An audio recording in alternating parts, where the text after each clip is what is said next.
সাবুদানা অন্তত একটা চকলেট অন্তত চুষতে বলছি, কারণ ধরে সত্তর সুগার হয়েছে তো এখন সুগার কম করা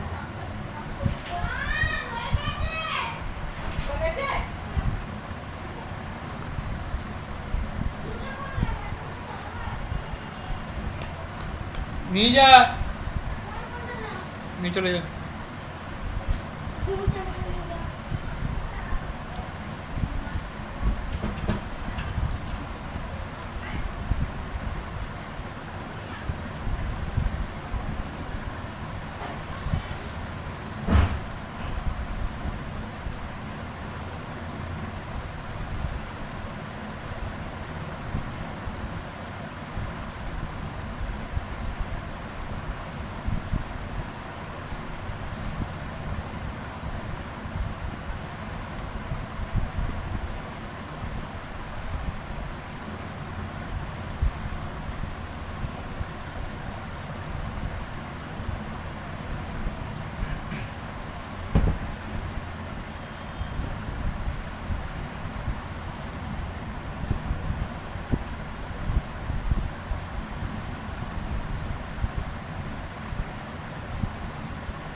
থিওরি মানে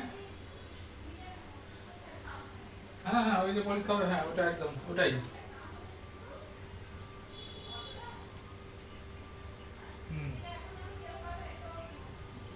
হুম, কোনো অসুবিধা নেই। হ্যাঁ একটু 24 ঘন্টার মধ্যে দেবে, কোনো অসুবিধা তো নেই। ঠিক আছে, আর কলেজ কবে আসবে? হুম হুম হুম হুম হুম 22 তারিখের মধ্যে পাঠাতে বললে আমি 23 তারিখে যাবো।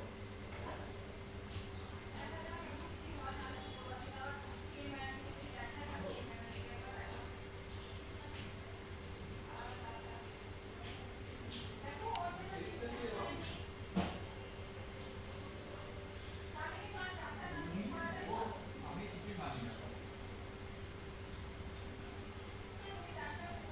আমি 23-এ যাবো, আমি না মানেন। হুম হুম হুম হুম আমি স্যারের কাছে বলে নেবো। আমার 22 তারিখের মধ্যে আমার মেয়ের পরীক্ষা আছে। আর মেয়ের পরীক্ষা মানে ওই রকম ওই কোশ্চেন আমাদের যাবে তো পারবে না তো ওরা করতে, এরপরে পাল্টাবে যে আমাকে করতে হবে। না ওদের 24 ঘন্টা না, ওদের 3 ঘন্টায়, আরে বাবা ওদের বিশাল ব্যাপার। আর কোশ্চেন কি তুমি যদি একটা এডিটে তৈরি করো না, তুমি আর নিচে যাবে, মানে তুমি পারবে না লিখে শেষ করতে পারবে না, এত কোশ্চেন। আজকে হিন্দি পরীক্ষা ছিল ওদের, ওটা 7টা 60 কোশ্চেন, 7টা কোশ্চেন অত্যাচার বাচ্চাগুলো লিখতে লিখতে লিখতে লিখতে দেওয়ার সঙ্গে সঙ্গে এবার তোমাকে স্ক্যান করো দিয়ে পাঠাও।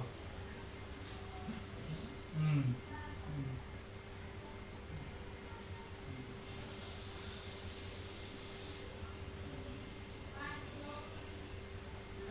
আমি একটু রাখি, হ্যাঁ, কারণ আমার ইংলিশের সেমিনার হচ্ছে একটা, ওটা লাইভ করছি না। হ্যাঁ হ্যাঁ হ্যাঁ লাইভ ইন্টারন্যাশনাল করছে, লাইভ করছি আমি এখন, আমি বসে আছি 7টা থেকে ভালো। হুম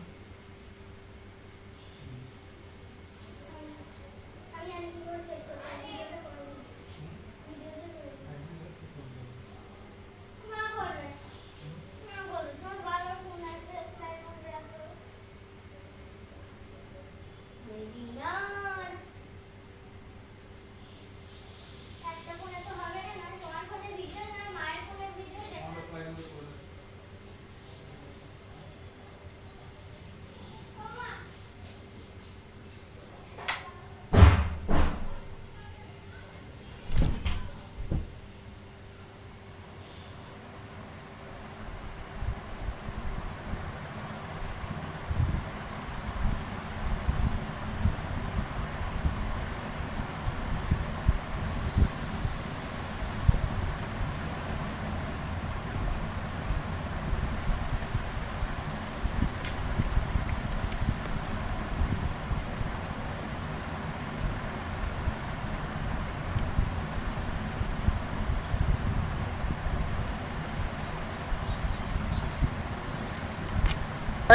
negotiating Shakespeare.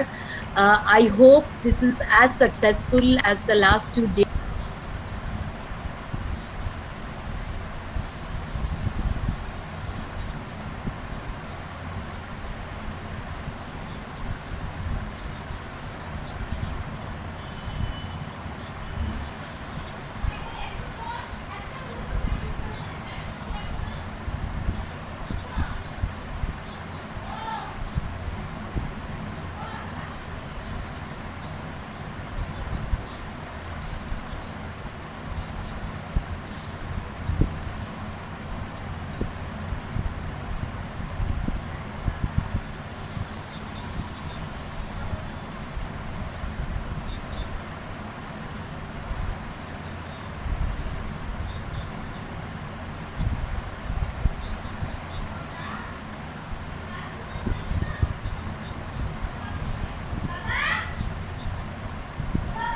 হ্যাঁ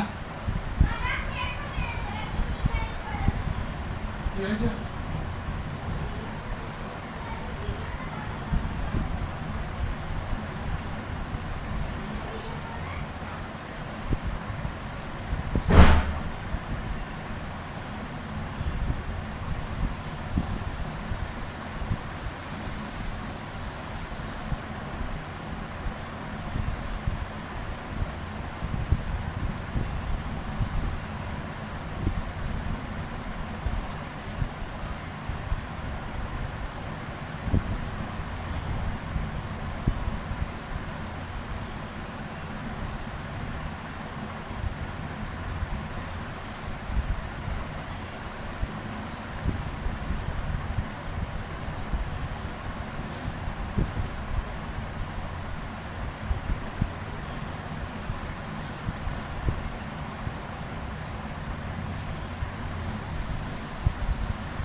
দেখো বইয়ের ছবি, দেখো বইয়ের ছবি। দাও ইংলিশ করে না কি?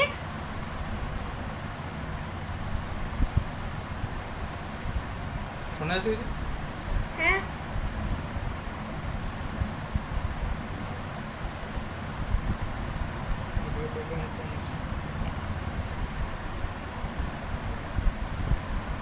লোকটার দুই বউ। Of I know that is not a proper thing to do for the speaker, but I cannot trust my bandwidth. So in order to be more confident with the continuity of my talk, I prefer to keep my video off with due apology. So I know that is not a proper thing. So now coming back to the very topic that I have chosen for today's presentation, in a state of exception, measure for measure of Shakespeare by Cheek by George. So what I basically would be attempting to speak is, of course, I have chosen a play which is less popular, I think, in the canon and the corpus of Shakespearean work. And so it definitely puts me in a difficult and perhaps in a bit of state of exception too. So what interests me in Measure for Measure, and which may be a point to begin with as far as the theme of this webinar is concerned, that is order and disorder, negotiating Shakespeare, is that Measure for me is a play that begins with an apparent state of disorder, particularly in the functioning of the state itself, but it ends presumably without restoring an order, so as to say. And in between the beginning and where it ends, it raises certain disturbing questions, which continues to plague us whenever we go through them. So it is these disturbing questions, basically, which keep my interest in this play alive. And in choosing my title, I have always I have tried to play with the two very different but perhaps not unrelated senses of the term of being in a state of disorder, state of exception. So Measure for Measure, since the very beginning perhaps had been a little bit of an exceptional play. I have a presentation, if I can start now. In a state of disorder, state of exception. So Measure for Measure, since hello, ওই বিল এক্সের ব্যাপারটা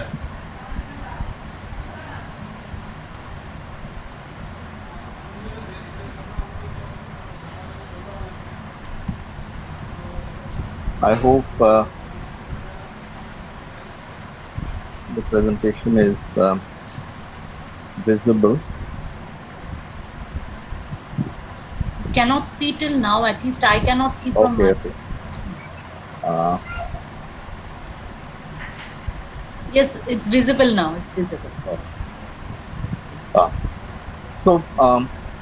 So in the first part, I would be speaking about how the play had fared through the centuries, posing problems for directors and critics, and that I will try to do in brief, because the second part, which is a bit more serious take on this idea of being in a state of exception, is something that I need to explore in further detail.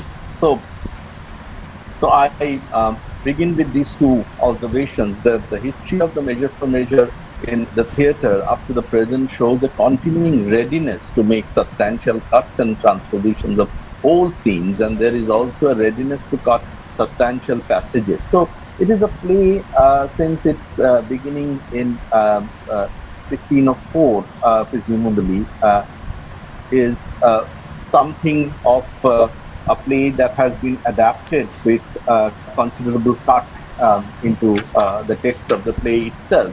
So after this earliest recorded performance, the next one was almost 50 years later, by William Davenant, and it was adapted as Law Against the Lovers, which was a kind of a curious amalgam of Measure for Measure as a play and Much Ado About Nothing. So in 1700, the play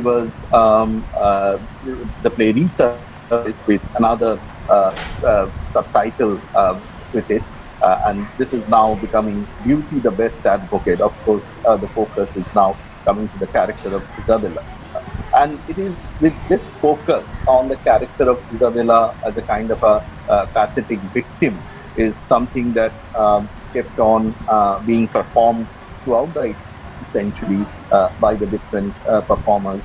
We have the records that Mrs. Cibber and Mrs. Siddons, the great tragic muse of her day, also excelled in her performance of the character of Isabella.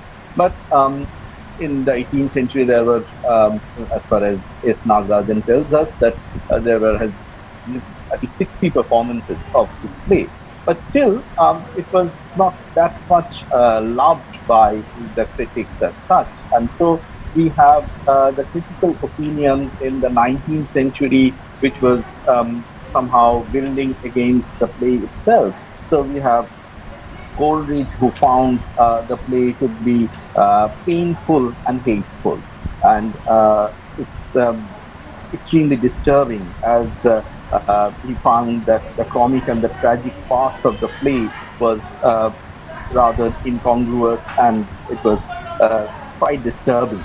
So, Hasby too liked some parts of the production that he watched in 1817, and later on we have the views of some of the other 19th century commentators, critics on Shakespeare's work.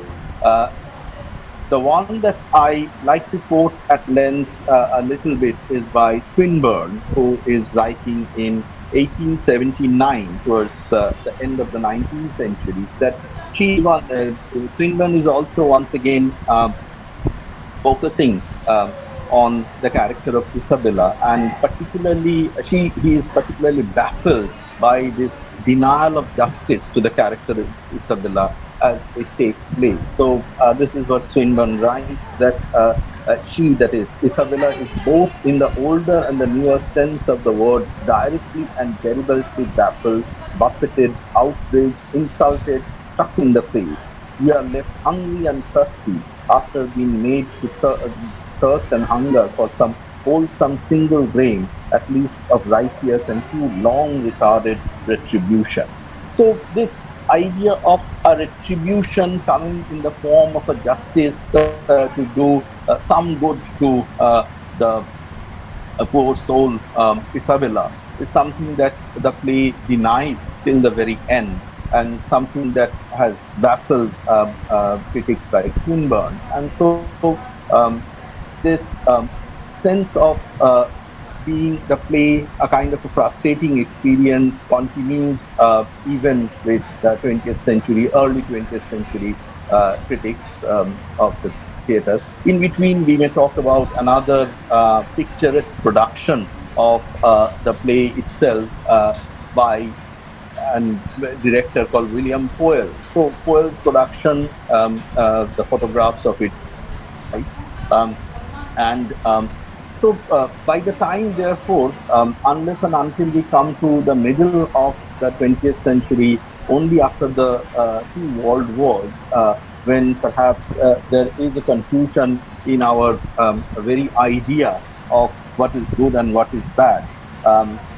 So we start taking interest. So it is only in the modern environment of the 20th century, especially after the two world wars, when our notions of order and disorder got permanently confused, the play once again started making some ripples in terms of its production.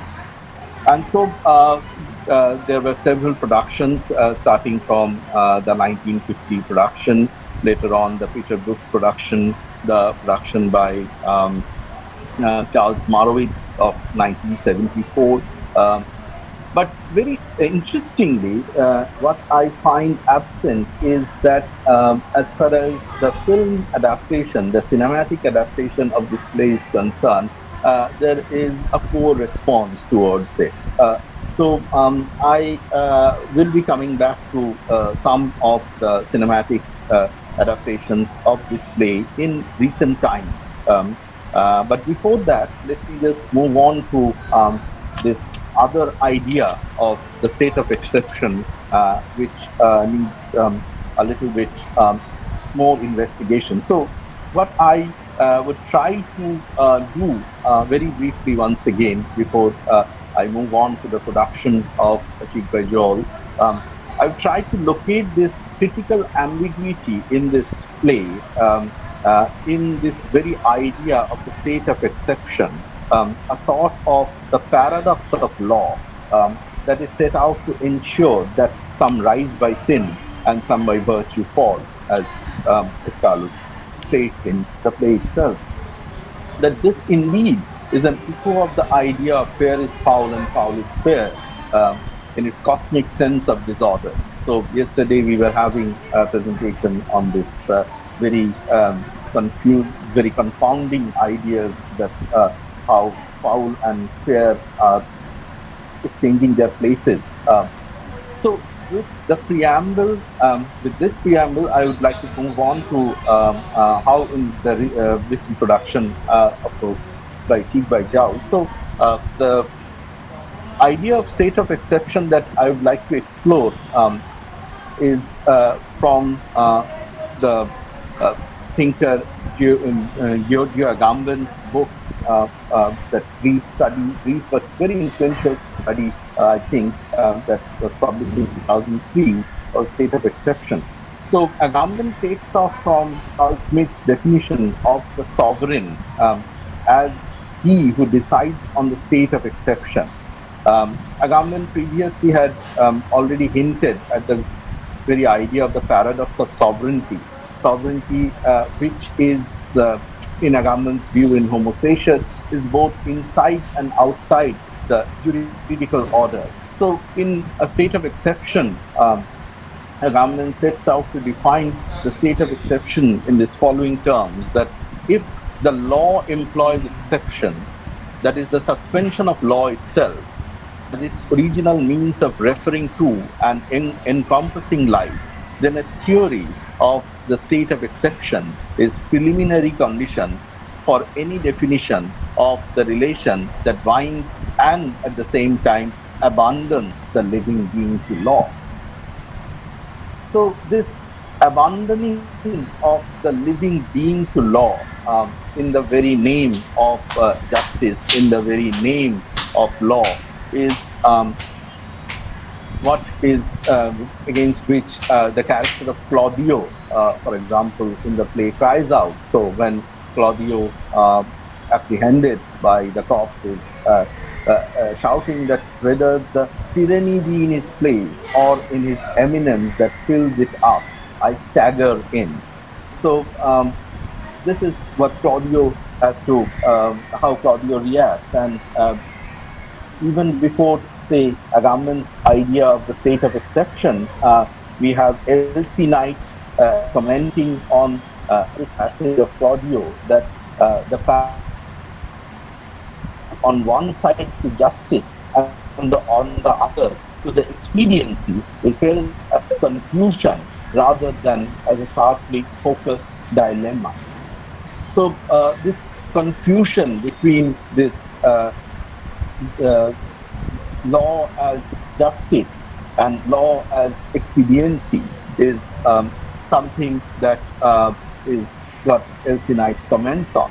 And in my view, Shakespeare's Measure for Measure presents a case for this complex understanding of the state of exception, when the severity of just law is challenged by the pathos of human situation, thereby suggesting that perhaps only the declaration of a state of exception by an enlightened figurehead of power, the sovereign, can redeem the situation. So in the play we see that it is the Duke who had abandoned his state to the rule of law. we may say, abandoned, although he had elected a deputy in his place. But this is a sort of a abandonment because the way he had to make his return. So once it is abandoned to law, and law takes its own course in the form of the ruling deputy, and this deputy corruption also somehow vitiates the movement of the law, although the deputy is in one point is trying to be steering clear of the fact that whatever may be the amount of his own personal corruption, there should not be any obdurance, there should not be any obstacle before the functioning of law. And therefore, we find that even though Angelo is in the satisfaction that he has been able to carnally enjoy Isabella, he is not signing the pardon for Claudio's betrayal.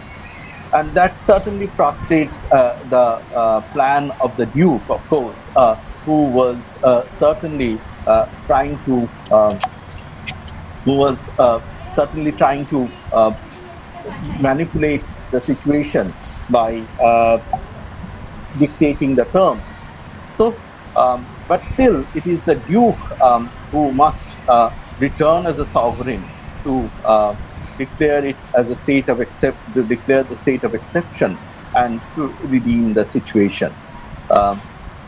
So, and in Agamemnon's view, so this indeed is a movement from what Agamemnon calls the state of exception in the sense of the suspension of law or destituum to the idea of the state of exception as a dictatorship.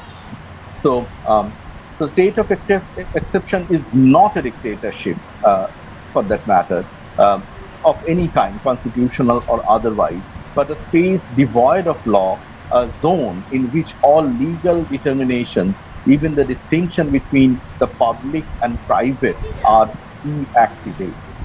So, it is therefore this state of exception to which the play ultimately resorts to, in my view, as far as if we approach it in that way, we will be able to make some kind of a meaning out of this apparent moral confusion that rules in this play. So let me now move on to the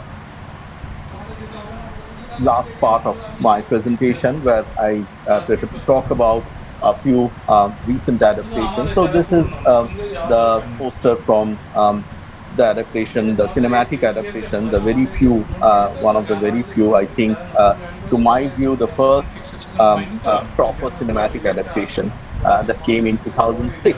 And it is where we find the play being adapted to the British Army, and it is the army system which is put under scrutiny with the very plot of Shakespeare. So this is a more recent one. This is released only in 2019, and this stars one of the big Hollywood stars, Hugo Weaving, famous from Matrix and from The Lord of the Rings. So Hugo Weaving, who plays the role of the Duke in this production, and it's basically the underworld against which this plot is set, much like the Maghul of Vishal Bharadwaj, which is an adaptation of Macbeth. And so it is the underworld which provides the setting for this version of Measure for Measure. And the characters are, not all the characters are Christians in that sense. And there are, as you can see from the poster itself, there are Muslim characters, and Islamophobia is one of the constituting themes that has been introduced in this film. I have not watched it in full so far, so I better not talk about it. But somewhere it is this moral conclusion that has been highlighted. You can see in the very poster itself that some rise by sin, some by virtue fall. Um, I now move on to talk about the very production that I have intended to talk in the very title itself. And it is a production by a theatre company called Cheek by Joel. And Cheek by Joel is a professional and international theatre company based in UK and is headed by Declan Donnellan as the artistic director and me Ormerod. And they have been operating since 1981. As far as Measure for Measure is concerned, this is certainly not the first Measure for Measure production, the production that I'm going to talk about. The first one that they ventured with was in 1996, which was actually an English production with an all English cast. Of course, there are characters which are played by the racially other people. So this is the poster from the 1996 production of Measure for Measure, and these are judge not that not ye be not judge. So this is the moral message that is being portrayed in this flyer, in this poster itself. This production is also not available for us to see anymore because there are no recordings which survive. So the production that I am now going to talk about is the one that these company, these group undertook between 2013 and 2019.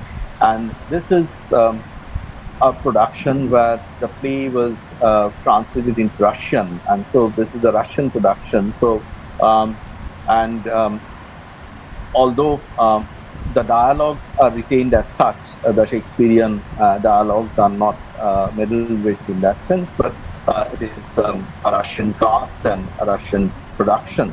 So, and it is described as a shattering portrait of the contemporary Russia.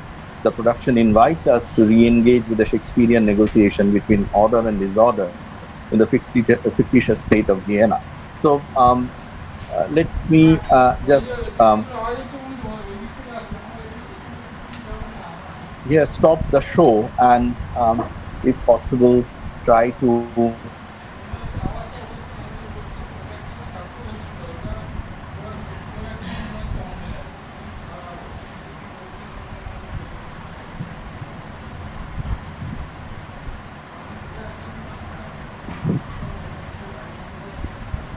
idea of what the production is actually trying to do. So this is ঠিক আছে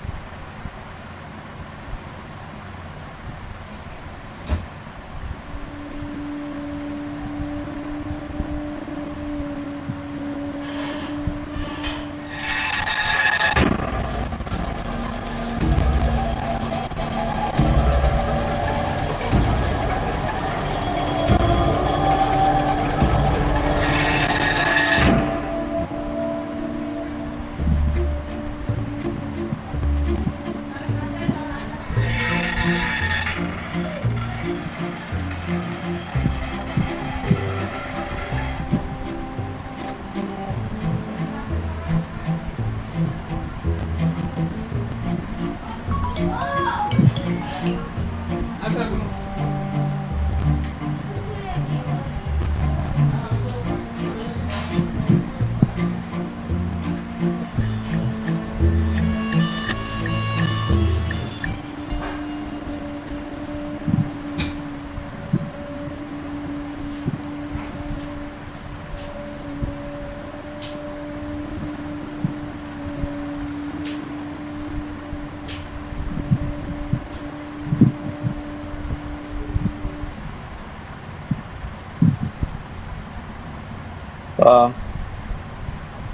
so that was the production that I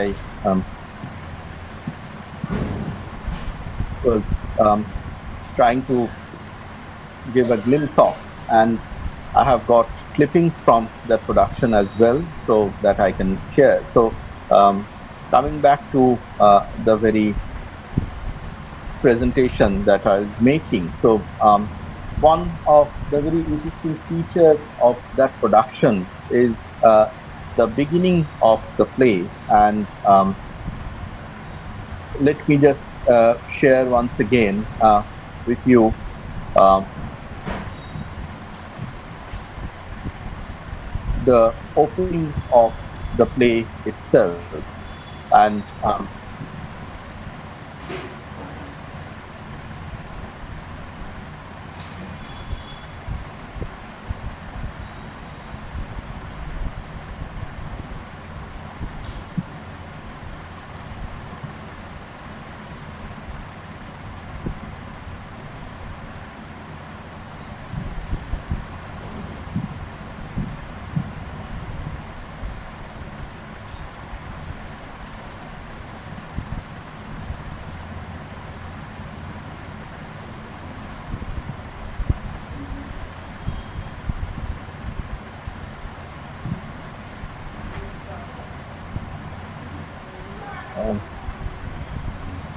is this presentation visible?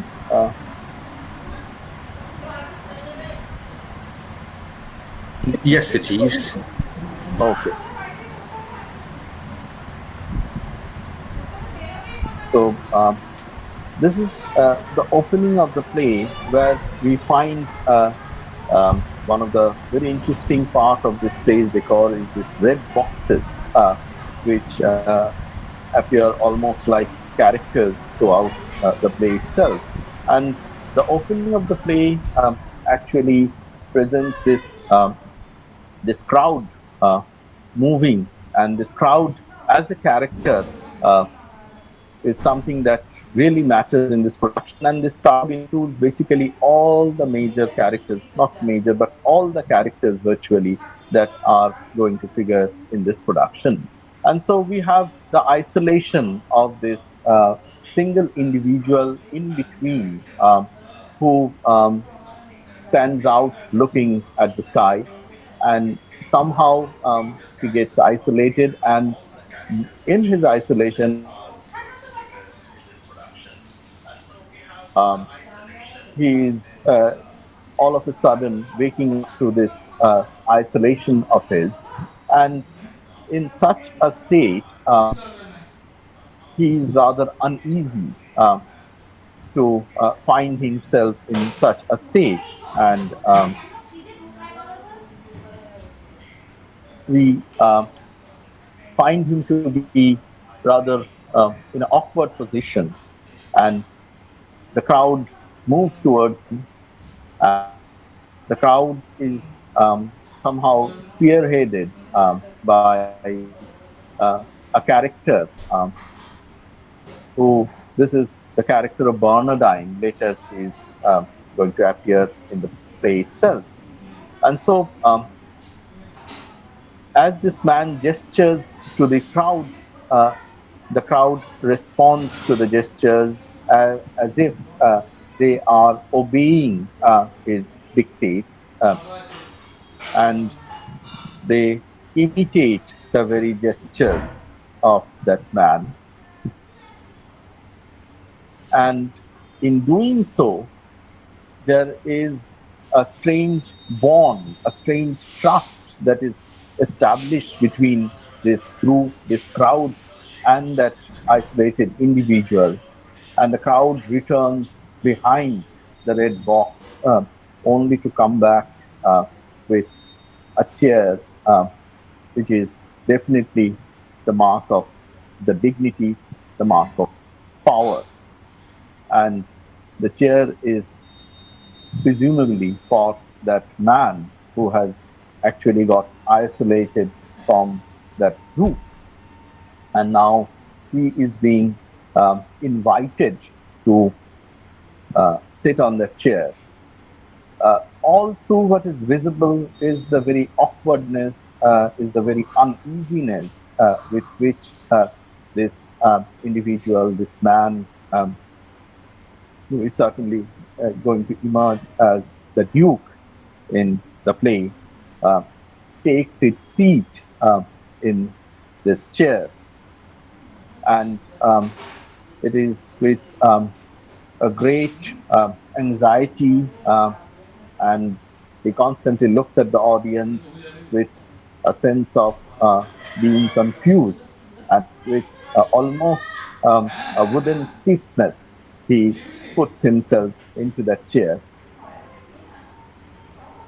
And as soon as he puts himself into the chair, he rises up and tries to respond to the situation, and encounters the character of Escalus.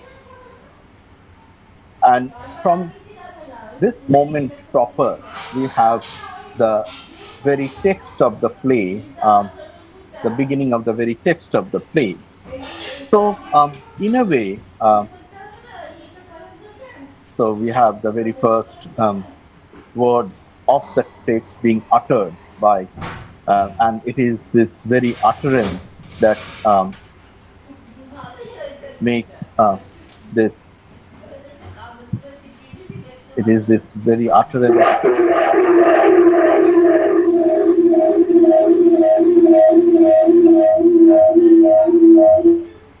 is this very utterance of the very words from the text that makes him the Duke proper now with the audience.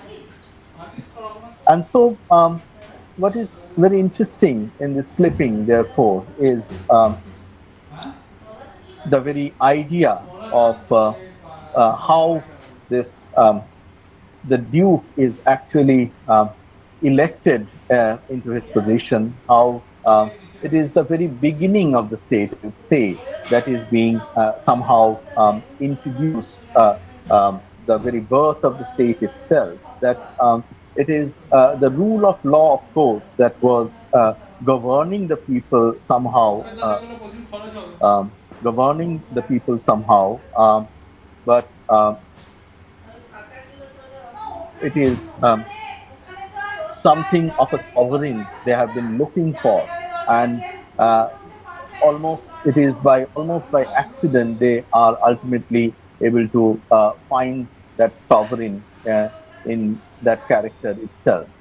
And so we move on with this production, and I move on to the next clipping that I am not very sure that with the clippings are visible to the viewers, the people who are watching, and I think the sound is also not going properly.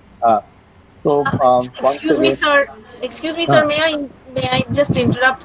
Yes, yes, indeed. We can only see the picture of that first sort of a slide. It's the video is not showing.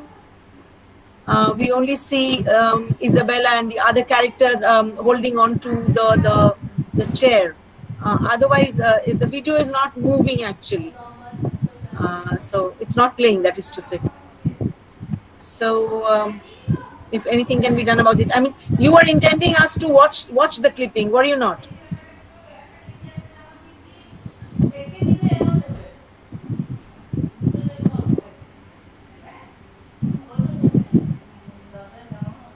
is it visible now? It is another clippings that I am trying to show. At least from my side, I cannot see any movement in the video. This is your second Yes, clip. it's the same here. We can't see the video is not there. It's just a portion of that. The Okay. slide. In that case, let me just go back to the Freezed, I PowerPoint think that's itself. why. Uh, so let me just go back to the PowerPoint once again, where I have the still images of these different scenes on which I can deliberate, I think, much more confidently. So this is the very first scene that I have been talking about. This is a little later. We have Claudio being paraded uh, by the uh, by the cops on the charge of fornication, and this is how it is being uh, this is how it is being displayed on stage. So it is this mark of the fornicator, which is hung from his neck, to suggest that he is a very criminal, and he is protesting against it, but it is only in the name of the deputy when the cops go on asserting what they are doing. So it is in the name of deputy, this crime needs to be publicly known, and therefore Mark from his as he is being published and is being prevented from doing so. This is another of disturbing theme in the original play itself. This is rather something that passes as one of those unheard things. We have the apprehension of the pimp Pompey, and here we have Pompey standing stark naked, and his belongings are being stripped by force, and he's going to wear the very clothes of a prisoner. So it is Pompey who is being apprehended, and it is the Duke in the garb of the friar who is overlooking this. So once again, as a theme, this is rather striking, contemporary, and you have the onlookers also who are not invisible as far as whatever is happening in the forefront of the scene. And so it is the state taking control over the body of the individual. It is this life of an individual that is being directly controlled by the power of the state. The state is functioning. So this scene in particular is something of importance in that sense that as far as the plot, this may have minor significance, but as far as a scene is concerned, so this is where the question of the state looms large, and it is how it actually takes control over the life of the individual. So Pompey strips himself in the scene, and he does that initially with a certain flourish, looking at the audience, but as he is finally stripped naked to the very bare existence. To his mood and his facial expressions change. Uh, Unfortunately, we cannot go through the production itself or watch the video.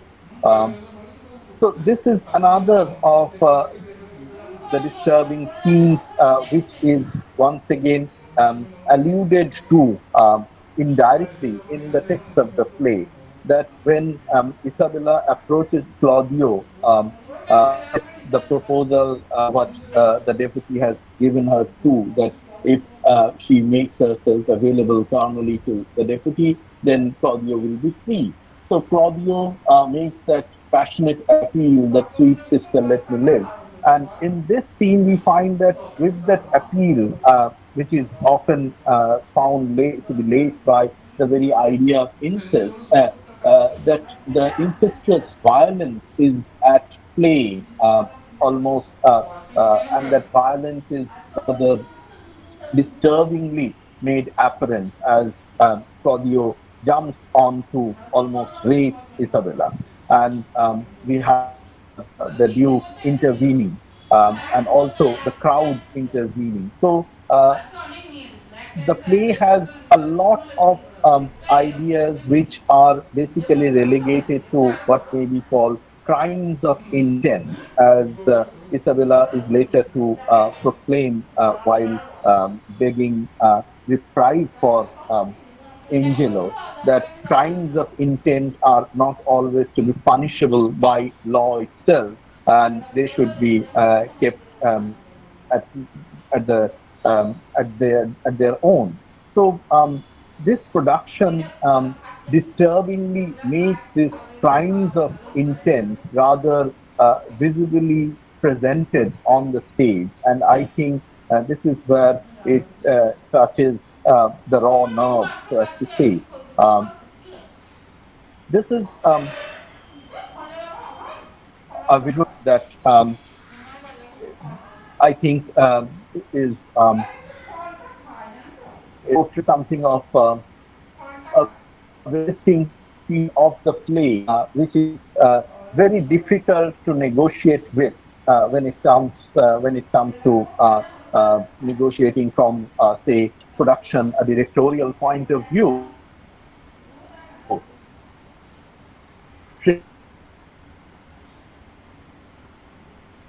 You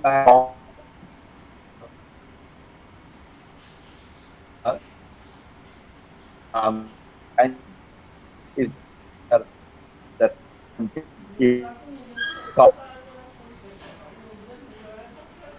so it has Sir, you're breaking up.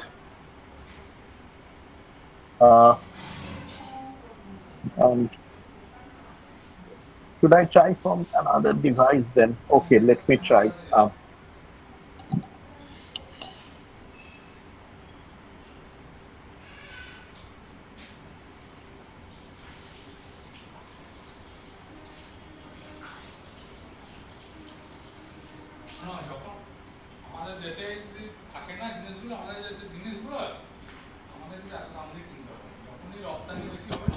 Now can you hear me? Yes, The Professor, sound you're is clear better. The now. sound is better. Much better, much better, yes. Much better. Yes, Professor, you're clear now.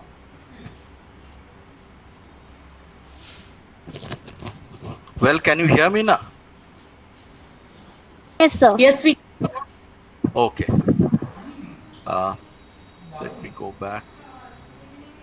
So I was talking about this particular slide where we have this theatrical expression of this idea of this bed trick, of the substitution of the body, and this, I think, whenever I have approached this scene, particularly to explain to the students, I had great trouble of making the sense out of it, that how can this be really work as a trick, how can it be possible. So somewhere this confusion is not resolved, I would say, but it is dissolved in a strange dance macabre into which all the characters break out. As we have I have the clippings of this scene where we can hear that the Duke's voice is echoing from behind. It is the voiceover of the Duke who is actually dictating terms, that how Isabella should go to Angelo to say that he agrees with her proposal, and finally it will be substituted by the body of Mariana. So here all the characters break out in a dance macabre, where the character of Claudio is being handed over cello, which he goes on playing, and the characters dance. Angelo is blindfolded during the course of the dance, and he is exchanged between Mariana and Isabella, and finally it is the blindfolded Angelo is being grabbed by Isabella in the final scene. So this is another of the presentation of Dance Macabre in the very famous film The Seventh Seal in 1957, and this is the ultimate thing that happens in this dance, that all the other characters stand out while blindfolded Angelo and Mariana, they dance together, singing that very song, which actually in the text of the play is the song that Mariana sings as is approached by the Duke.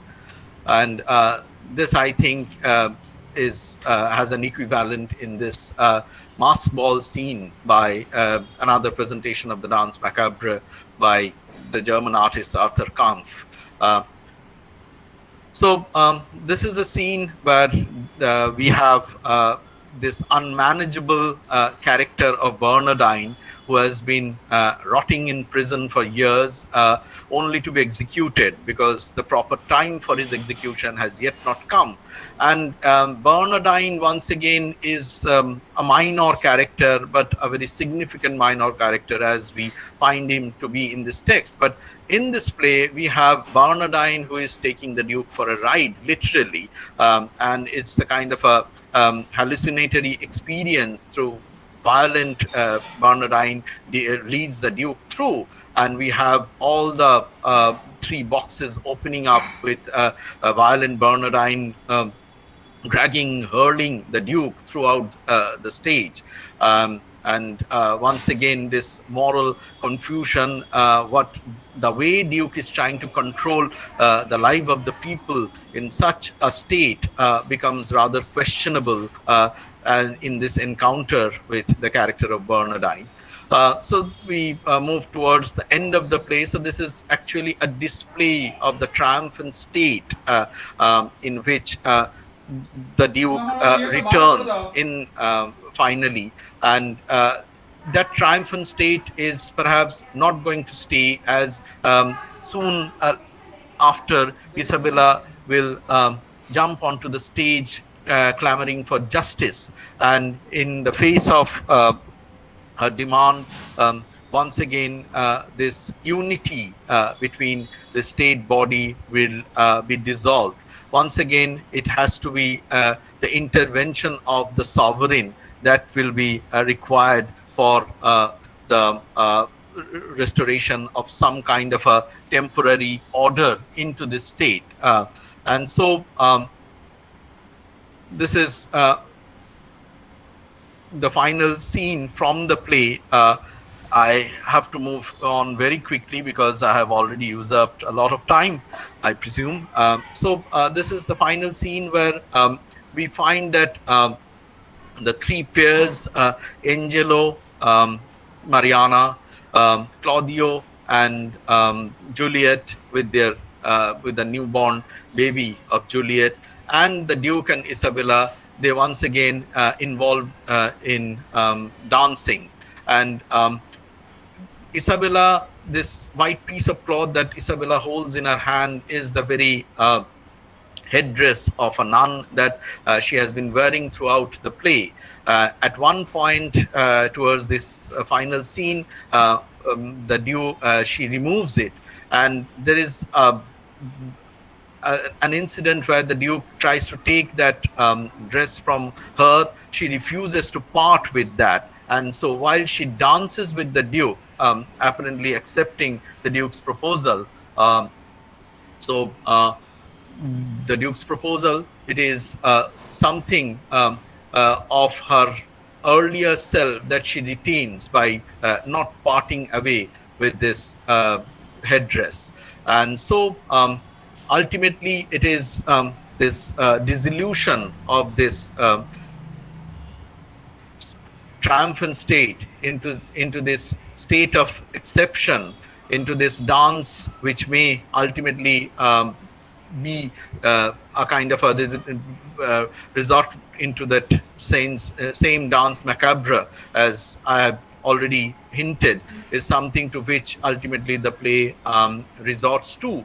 So the production, to my view, is not trying to present any kind of a solution, or rather it is not trying to resolve any of those confusions that already exist in the state. Rather, in our difficult times, it is making them apparent. It is making those ambiguities come to life, to see that in what very state we are in, that and to think of a state of exception in such a situation will perhaps not be theatrically possible. If it is possible at all, it will be a political possibility. And I finally conclude with this epilogue this quotation from Agamben once again in The State of Exception, to show life in its non-relation to law, and law in its non-relation to life means to open a space between them for human action, which once claimed for itself the name of politics. The only true political action that severs the nexus between the only true political action is that severs the nexus between the violence and law. So it is this political action that actually being performed in this production, as I find it out to be. And so it is this politics that should keep us going, to make us see things in perspective, and it is this appeal of the political that should actually make this play relevant to all the times, to all the difficult political exigencies that may come in future. I may say that I find this play extremely important, extremely contemporary, particularly what we are going through.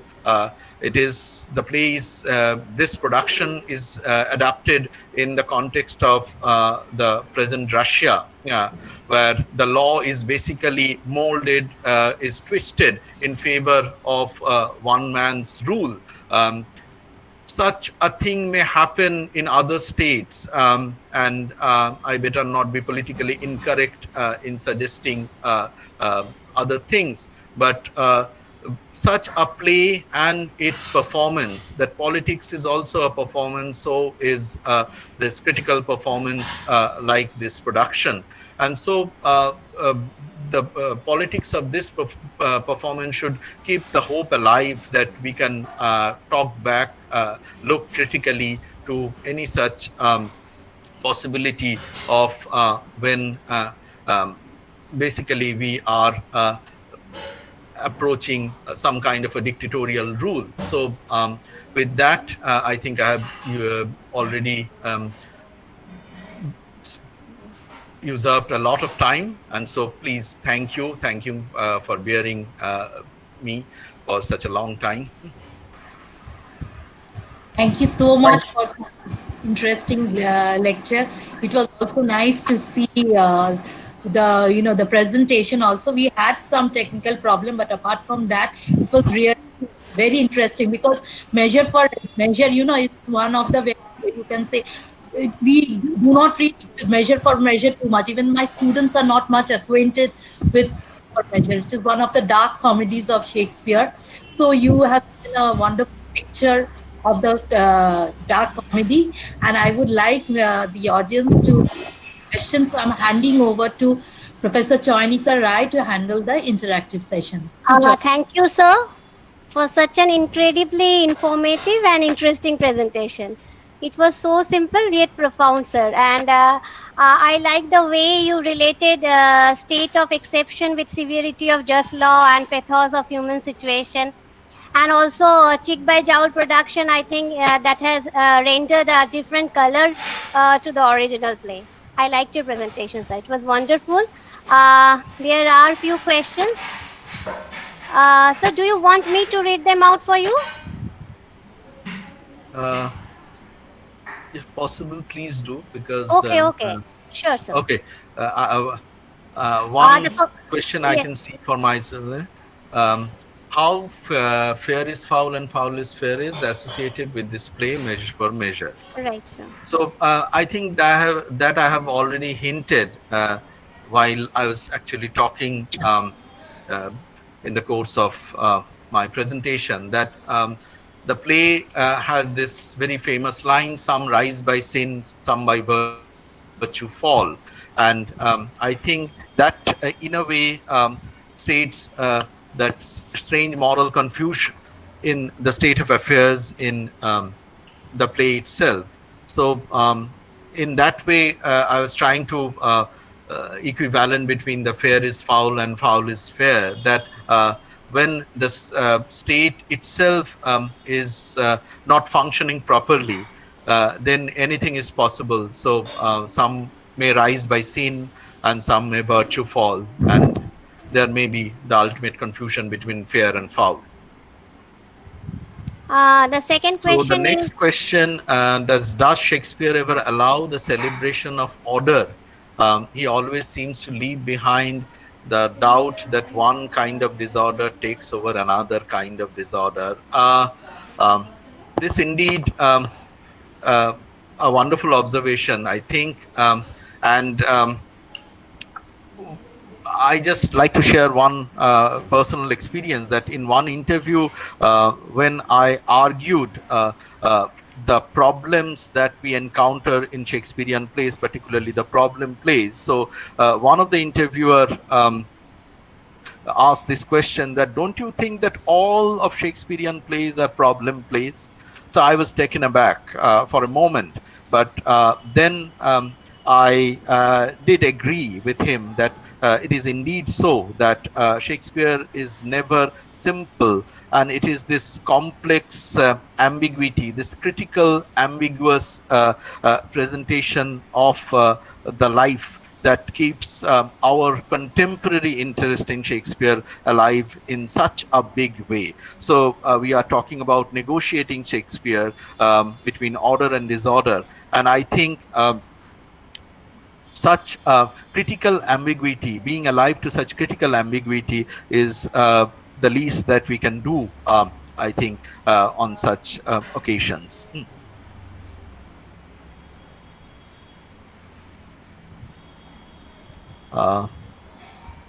so there is a question from Another Bornali question that I Porwar. can read is that what is the significance Yes. of the word measure? Um, and I take the other question: marriage and law, politics and theology in Measure for Measure.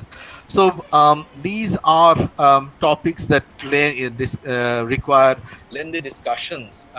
The very title, measure, is seemingly adapted from the scriptures, from the Bible, the book of Matthews, and sometimes it is seen as a kind of a warning, the warning that is highlighted in the first production posters of Cheek by Joel, that judge not, that ye shall be judged. So um, it is this paradox of measuring someone's sin or virtue by the human standards is what perhaps this play mocks at. We have Isabella in the play talking about the capacity, the puny capacity of human justice, or the human beings being like apes who are trying to imitate the powers of the Almighty, but ultimately they are proving themselves futile. So in every way, therefore, the way that we try to measure our potential, our human capacities, is perhaps not going to work. So marriage and law, politics and theology in Measure for Measure. So politics is something that I have already talked about, I think, but the politics has other dimensions which I did not talk, and that is about this the public sphere, which definitely surfaces in this play, in this production of Fig Jowl, in the form of the crowd itself. But I try to concentrate on this idea of the state of exception, and how the sovereign may be interpreted as the very center of this idea of the state of exception. And the question of theology is something to which the play was sometimes, in fact, when the 20th century critical interest in the play was revived, it was basically a Christ figure that was sought after in the very character of the Duke. But the question of theology, the question of religion does not matter in that very big way, so as to say, in today's political context. So my interest in Measure for Measure is primarily stems from the plays being so very contemporary to our modern experience, to our modern existence.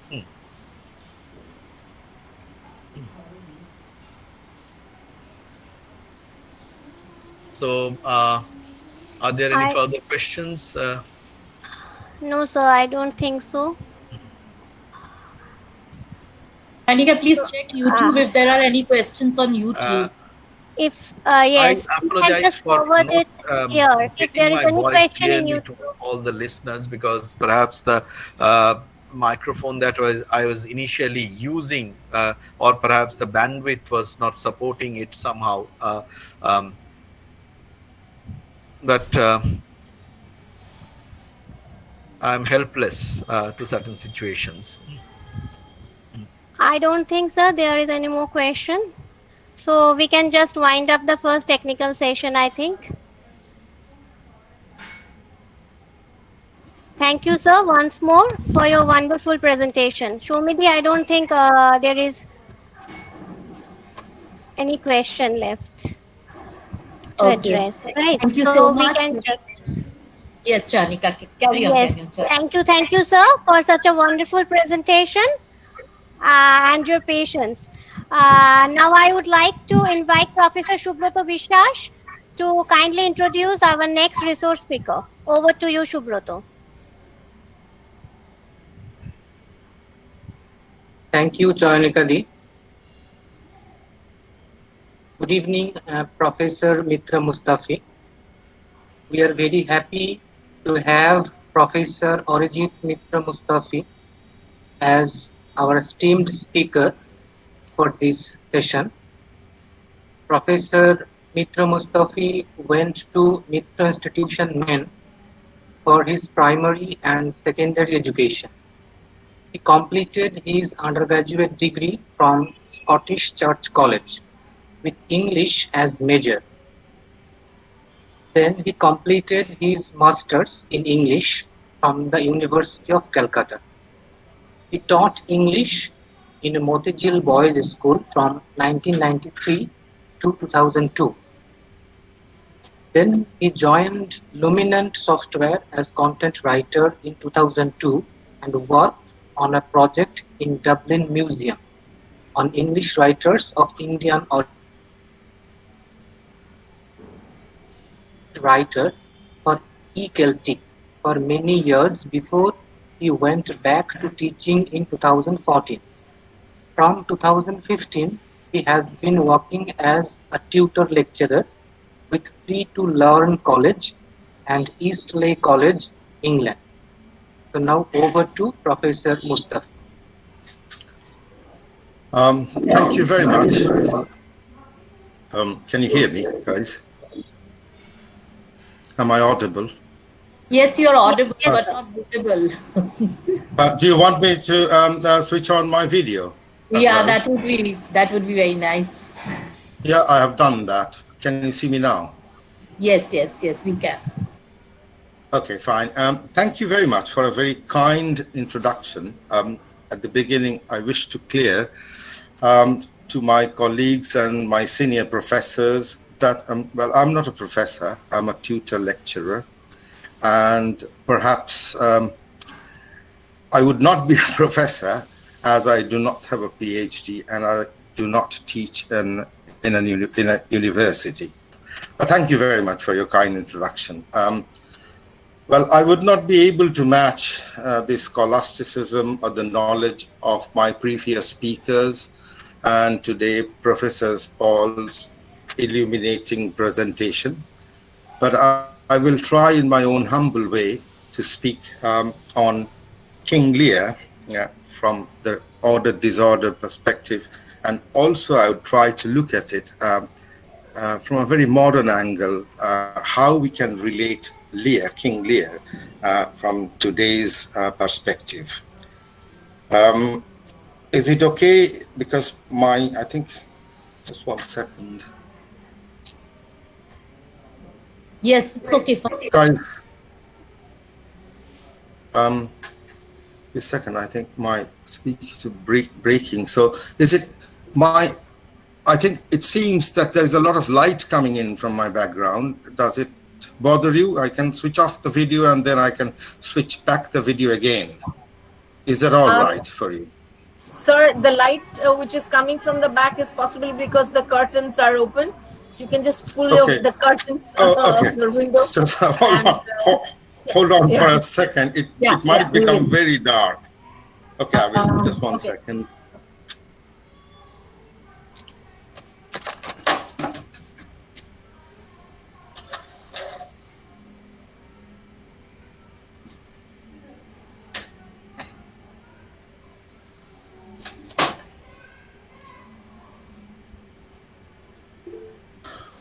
Okay, guys. I'll begin by reading from a nursery rhyme, which reads like this. There was a man in our town, and he was wondrous wise. He jumped into a bramble bush and scratched out both his eyes.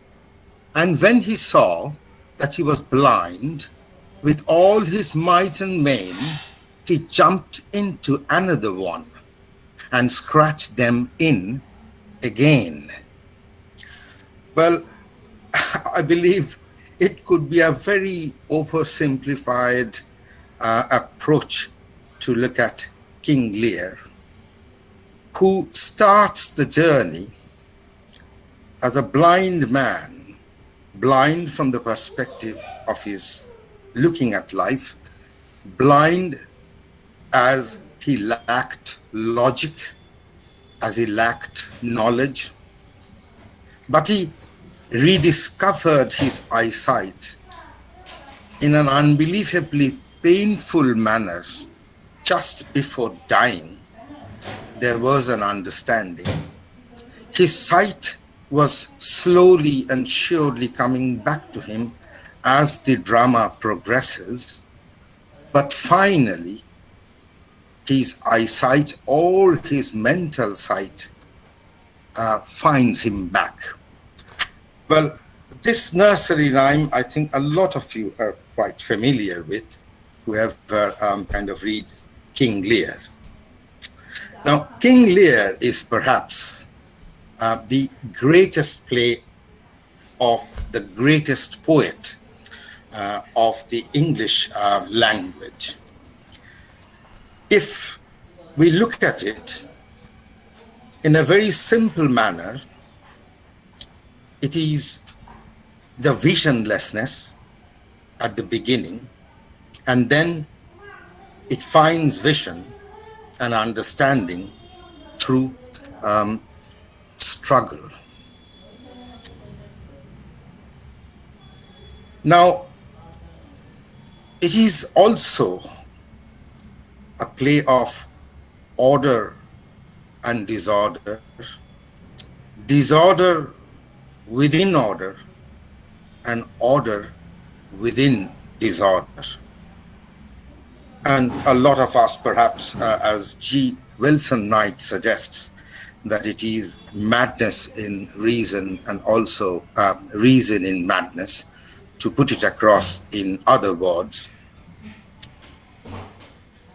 In Lear, first comes the disorder in order, as George Orwell rightly finds out at the very outset of the problem.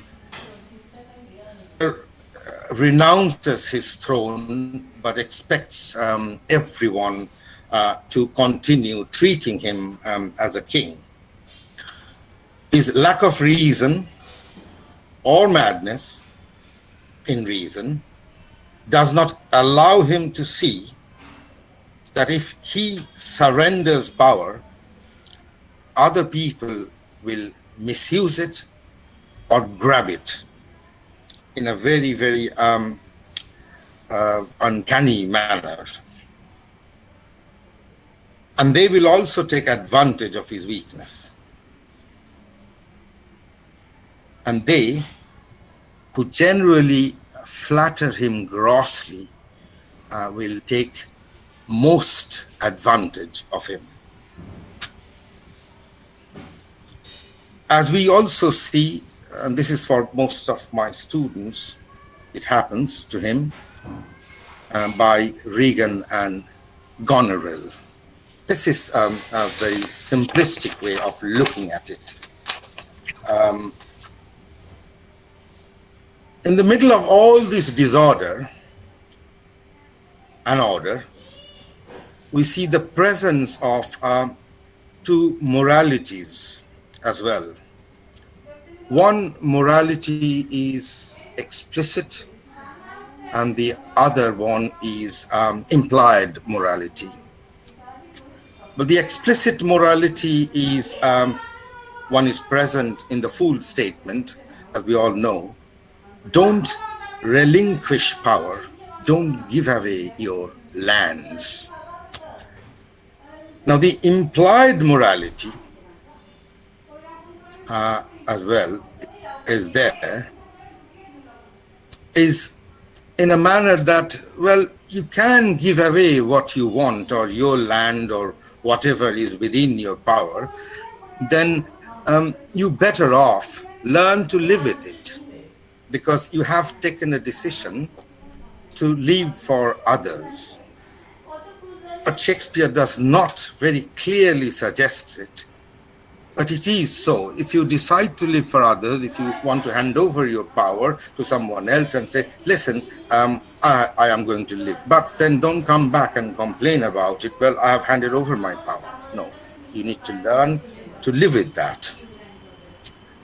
And it would be absolutely foolish to kind of think that these powers would again come back to you in a roundabout way. Now, here comes a little bit of twist with our lives and our times. We all are small little King Lears, and I really want my audience to think in that manner. As we do not have land, we do not have military in our control, but as individuals and in a very collective way, we have the power to choose the people who are going to govern us. And unfortunately, across the globe, time and again, we have seen that us common people have chosen Gonerils and Regans over Cordelias. It happened in Second World War. It happened in many other countries across the globe. It happened in India. It happened in United States. It happened in United Kingdom. Please do not get me wrong. I'm not trying to push my political agenda. What I want to suggest, that this is what is within our power, as we all represent King Lear in our own little way. Now, where we make mistakes? We make mistakes like Lear when we accept flattery, when we accept impossible promises, when we allow promises to dominate our reasons. In USA, an immigrant Hispanic worker dies of corona because he does not have the insurance to go to the local hospital or any medical care. Now, he is not responsible, but his co-citizens are responsible to create such an environment where he cannot seek justice. I now treat medical treatment as justice, where he cannot seek justice just because his co-citizens, his small Lears failed him. Same thing happens in King Lear. Lear fails Fool, Lear fails Kent, Lear fails Gloucester, Lear fails Edgar. Now let's again go back and look at it from another point of view. Just give me a break a little bit.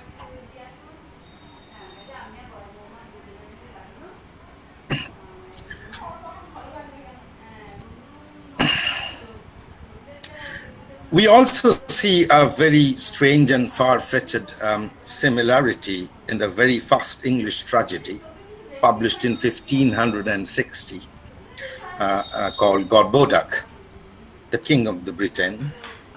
He abdicates and divides his kingdom between his two sons in the hope that under his guidance, as long as he is alive, his sons will learn to rule and they will provide justice. Well, this grand plan failed.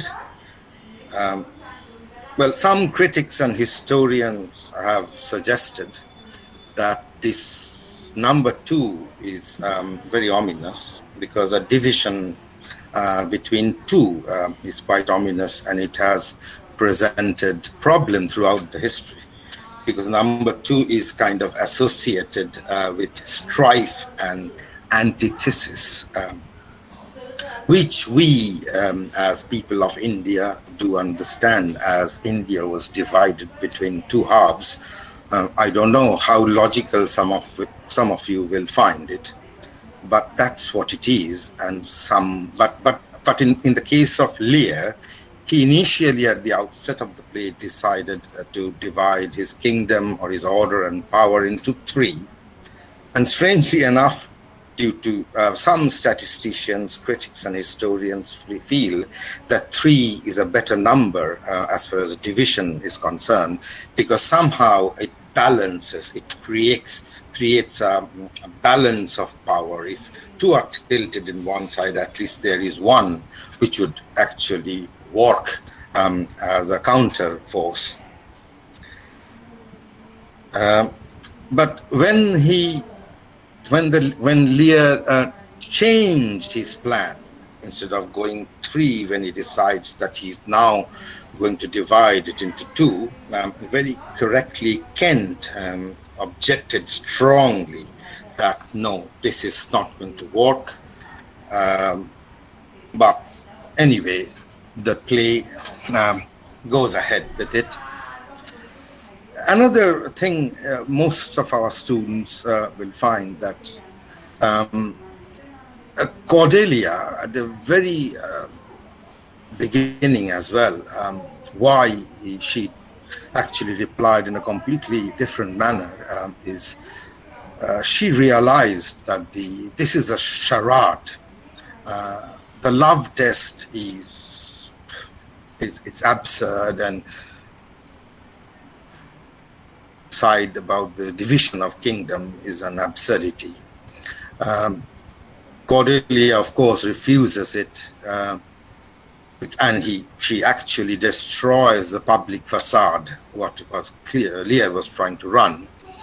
And also she challenges, by denouncing it, the political efficacy of the test. Now, my attempt is to see Lear as a political drama as well, apart from a very simple family composition one. And I think most of you will agree with me. This is what it is. It's a geopolitical drama, and we continue to see this drama happening time and again across the centuries, across time.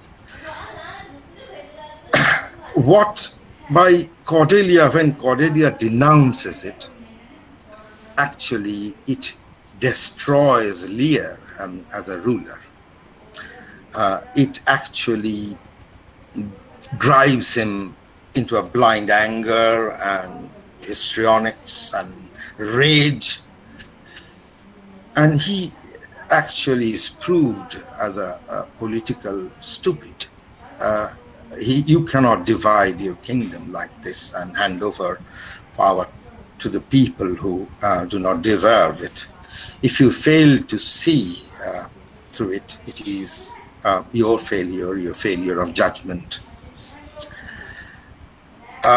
And perhaps I would again ask my audience to start to relate King Lear with our present day situation. We still continue to harbor our King Lear syndrome, which has plagued mankind a good few times throughout history. Time and again, the little indecisivenesses, blind Lear sitting within us, or rather in our subconscious, has betrayed our judgments and fooled us with obscene flattery. Unfortunately, we invited it, as Lear did. As it feeds our ego, it fed Lear's ego as well. We have been made to believe at the beginning that we are in control when we take a decision. As modern men, we vote, we go out to vote. And as did USA, as did everybody else, we go out to vote, and we were made to believe that, guys, you are in control. As initially, when Lear was about to divide his kingdom between Goneril and Regan, he was also made to believe, yes, you were in control. Then suddenly and surely, we are told that, hold on, you are not in control. But we can jolly well carry on believing that we are, and exactly what we common citizens are doing right now across the globe. We are falsely empowered, and we are made to believe that, yes, you guys are in control, be it, as Dr. Paul suggested, be it in Russia by Putin, be it in USA by Trump, make America great again, be it our own country, India as well. It's a better India, and carry on. But please do not interpret my interpretation as a very political one.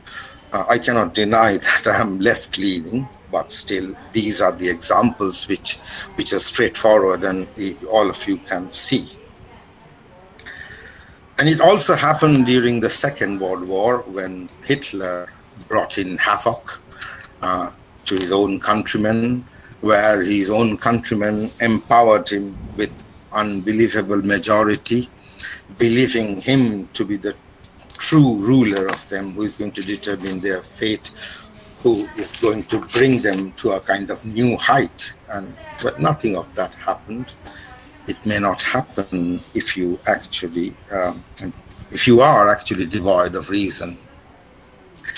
Anyway, later on, I will again deal with it in further detail, how things actually go wrong. For the time being, let us again look at this from a political perspective. Lear's political failure then brings him face to face with nature in its raw, in its open thing. And suddenly he tries to find out some reason in the presence of gratitude and ingratitude. Now, the moment you question what is gratitude and what is ingratitude, it is a little confusing. Gratitude can be expressed verbally, which actually means nothing. And gratitude can be expressed with your action, which means much more thing.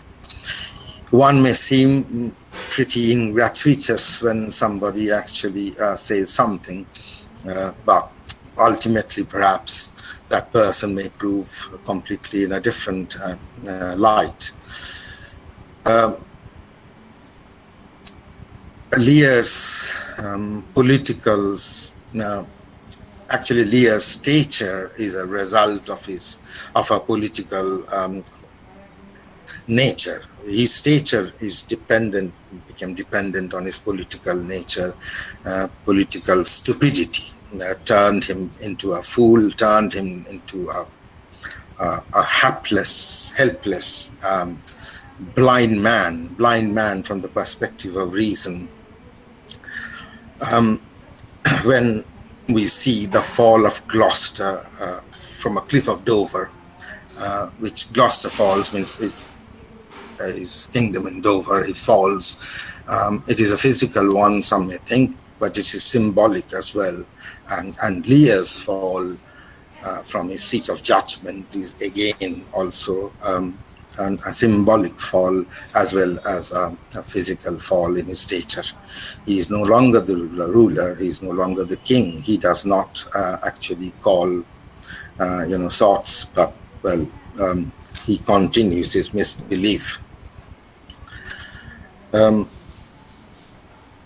Again, I would come to my initial attempt to relate Lear with the modern day perspective. And this is where actually Shakespeare's success, that he created something 400 years back, and still this plays, dramas, everything, we find it relevant. And to my dear students, I would say, do not be afraid to use your imagination and go ahead. Be bold to compare Lear, King Lear, with any other modern day, to compare Lear or Macbeth on Hamlet or anything, any other modern day situation. If you find any relevance, be brave, go ahead, do it. Because from the point of view of even correcting papers or assessing writing, I can tell you that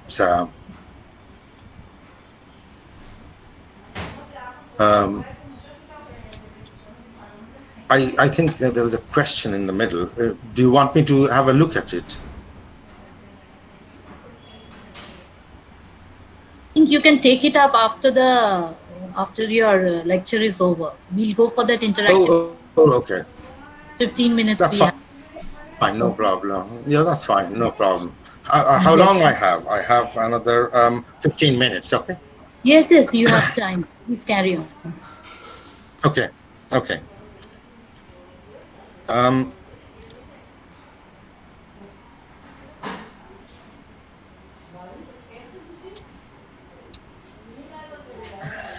Anyway, however trans-political it may seem, King Lear has time and again come back and proved us to be relevant in many societies, in many perspectives. Someone may try to relate it as a domestic play. Well, in one level, fine, no problem, but that's an oversimplification. Nowadays, if any father does that to his children, unless he can prove that he's doing it because he was wronged, you can go to a court and it can be changed completely, unless that kingdom is completely gathered by himself. If he has inherited it, any of the children can go to court and challenge it. So I would not treat it as something domestic or something family oriented, but I would say this is what it is, and because of our fault, there would be consequences. There are Edgars who are blinded. There are Edgars who suffer unbelievably, as we say, because we chose people and we empower people who perhaps do not deserve it in that way. We see the sufferance of common men who are slightly weaker and who will continue to suffer because of our little ears sitting within us, creating misjudgment, creating blindness in our reason, political blindness, social blindness, and blindness of all sort. I would conclude it here because I do not have much more to add apart, because most of you are quite erudite and everything. That's my take about King Lear. So feel free to ask me questions if you have any, and I will try my best to answer your questions. Thank you so much, Mr. Orijit Mitra Mustafi, because you have given a very different perspective to King Lear. I would now invite questions. Even if you do not write it, please feel free to ask Sri Orijit Mitra Mustafi. I will also be checking the YouTube if there are any questions.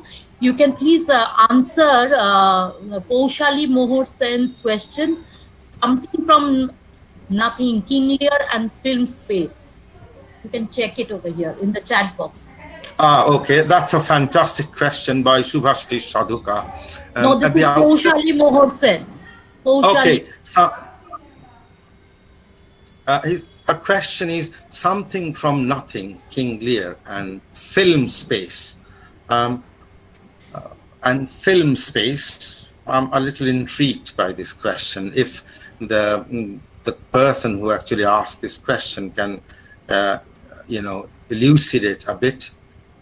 Paushali Mohor Sen, please do elaborate your question to the speaker.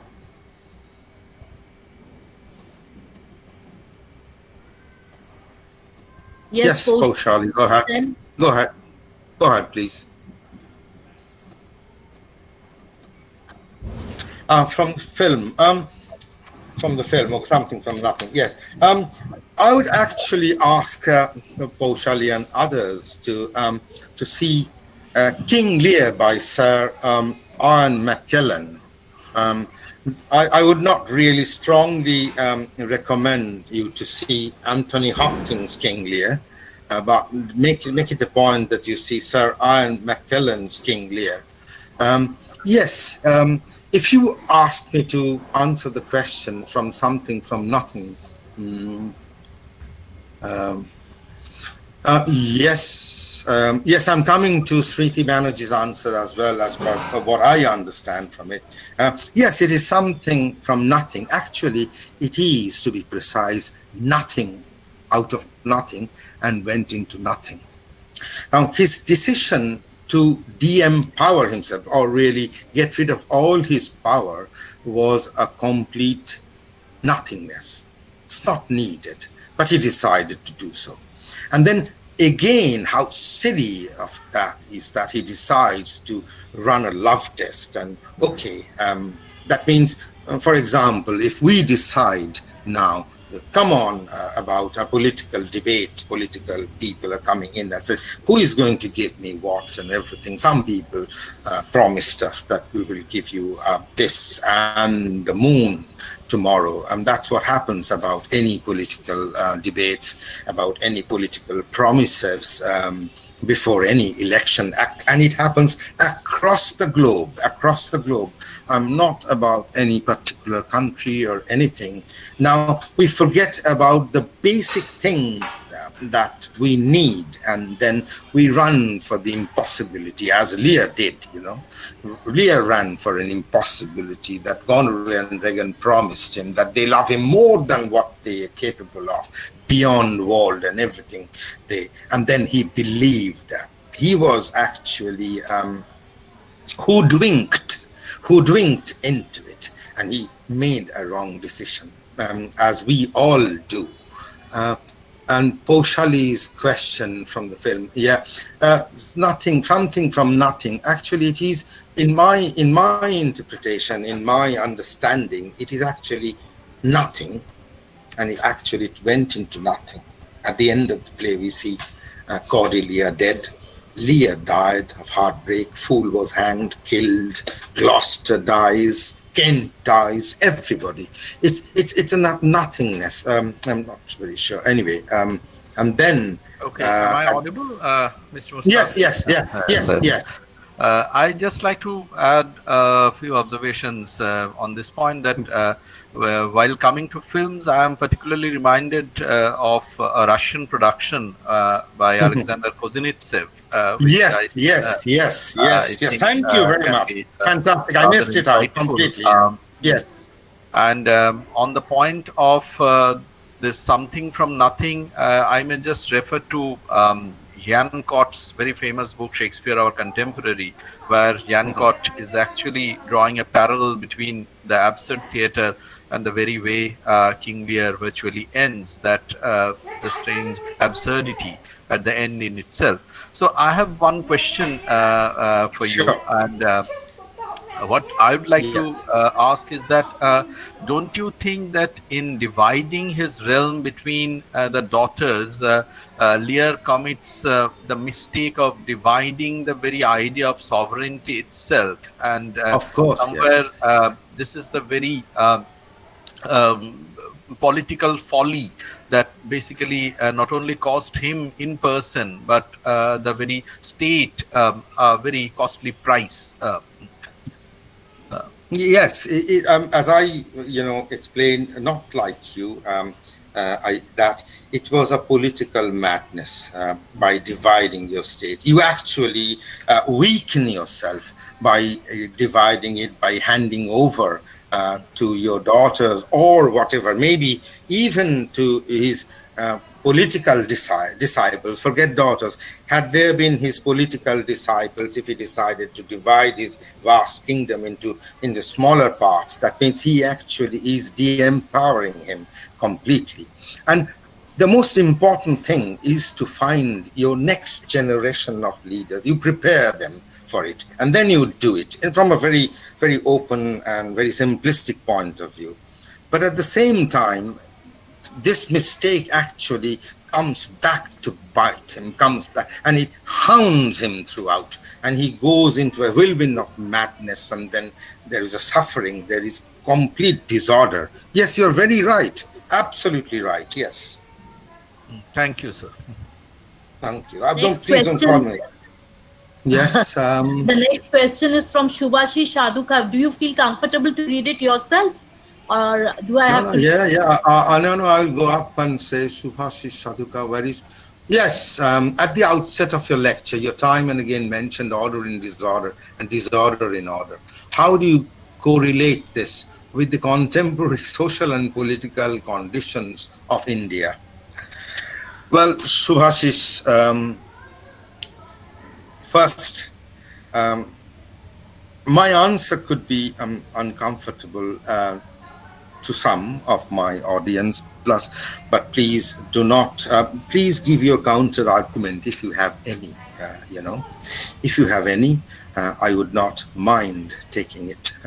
Please criticize me openly as well. There is tremendous disorder, how, from an Indian perspective, I'll tell you.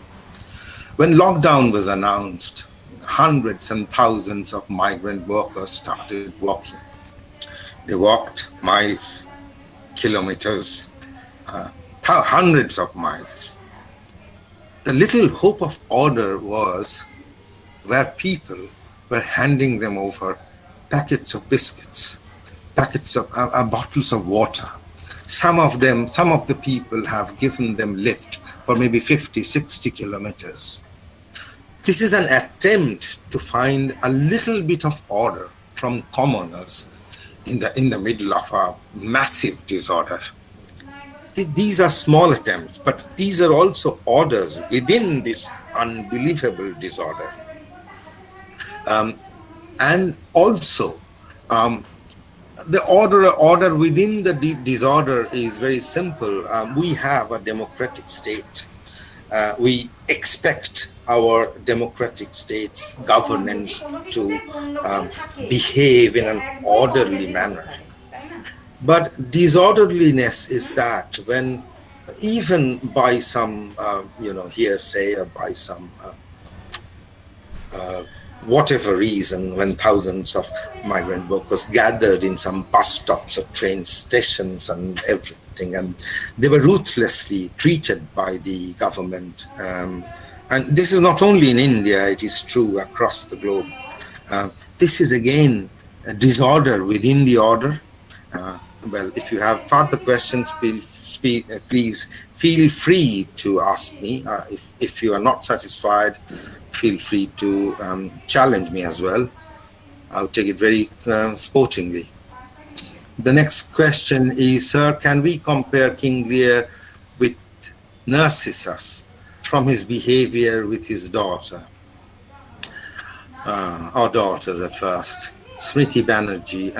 Well, this is, well, yes and no. Means it's a quite a challenging question. I do not know how to answer it. Maybe someone more scholastic and erudite than me would be able to, but I do not think so. In a very, very simple way, we all have narcissist complexes within us. We, most of us, even the ugliest of human beings like me, we love to look at the mirror and see and self-appreciate constantly. It is there. Lear believed in, beautiful vocabulary. He wanted to hear beautiful things from his daughters. But unfortunately, he predetermined that he is going to divide his kingdom among his daughters. That's how he decided. And now, as Cordelia did not live up to his father's unbelievable expectation, as his father wanted her to talk beautiful things about him, Cordelia didn't do it, which is why he changed his decision and did something else. Yes, but I would say yes, but that is not the only criteria, which is why he actually wanted to give his kingdom up. As Professor Paul rightly suggested, that when you decide to divide your kingdom, you actually de-empower yourself. You actually break your kingdom apart. This is a political blindness. This is a impossibly, it is a political immaturity that you show.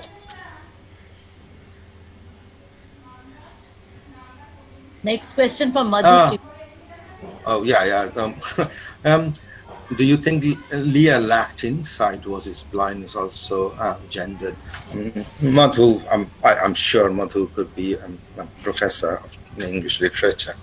Am I right, Madhu? Yes, sir. Oh, you don't have to call me sir. I can understand from reading the question. Yes. If you ask me honestly, and he lacked insight. Of course, yes. He wasn't a very, from my point of view, he wasn't a very capable ruler. He lacked insight. He lacked knowledge about human beings. He lacked knowledge about political ramification, and also gendered. Yes, I would say yes. There is no doubt about it. I agree with your question. Yes, absolutely, yes. He lacked insight, he lacked knowledge about human beings, he lacked knowledge about how to run a country, he lacked political knowledge, he had very little understanding of how things may shape if he actually takes away his throne, he divides his land, how helpless he would become. He did not realize that. He believed his greatest lack of insight was he believed he would be a king without being a king, and that never ever happens. Well, you could see this kind of behavior among some of the political families in India, some of the political families abroad as well. Even if when they are not in power, they believe that they would be treated as same, not as a commoner like others. Well, I would not go farther and hint any further. I think I've made myself clear. The next question is Sravasti Chattopadhyay. Can the Cordelias of the world actually survive politically and become rulers? Can they bring order? Sravasti, that is a very, very difficult question. I don't know how to answer that. But we need to be hopeful.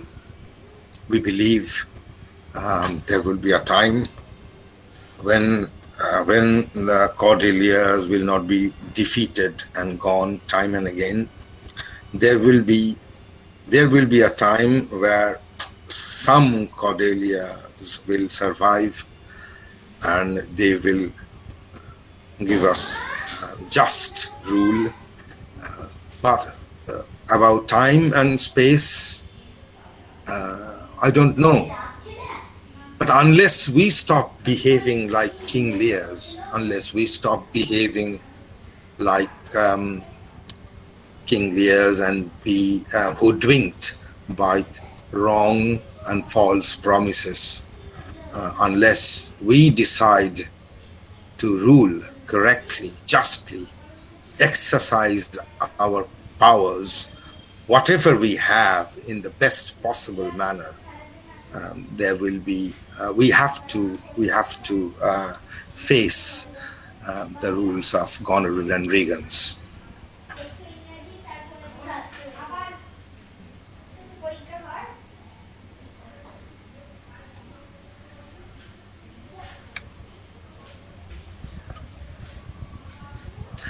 Again, Mothu has asked me a question. As you said, words convey nothing. Yeah. Yes, that is the problem, is that we also, as I said during my talk, that we are all small little Lears, and we are lured by talks, we are lured by false words, we are lured by verbose, verbal absurdity, or rather I would say verbal absurdity, which is why we are blind like Lears. Our mental blindness actually forces us to take wrong decisions one after another. So has order been restored over the ages? Well, it happens occasionally in certain countries, but as someone asked in a question to Dr. Paul, that is it for Shakespeare? Is it disorder after disorder? Even why Shakespeare is so relevant, that maybe we will receive some order, but that order will be temporary, and then again disorder will come in some form or the other, which is why Shakespeare still survives across time. That's what I can say with my little understanding of life, or nothing else. Om Singh, can we compare King Lear with Muhammad bin Tughlaq? Well,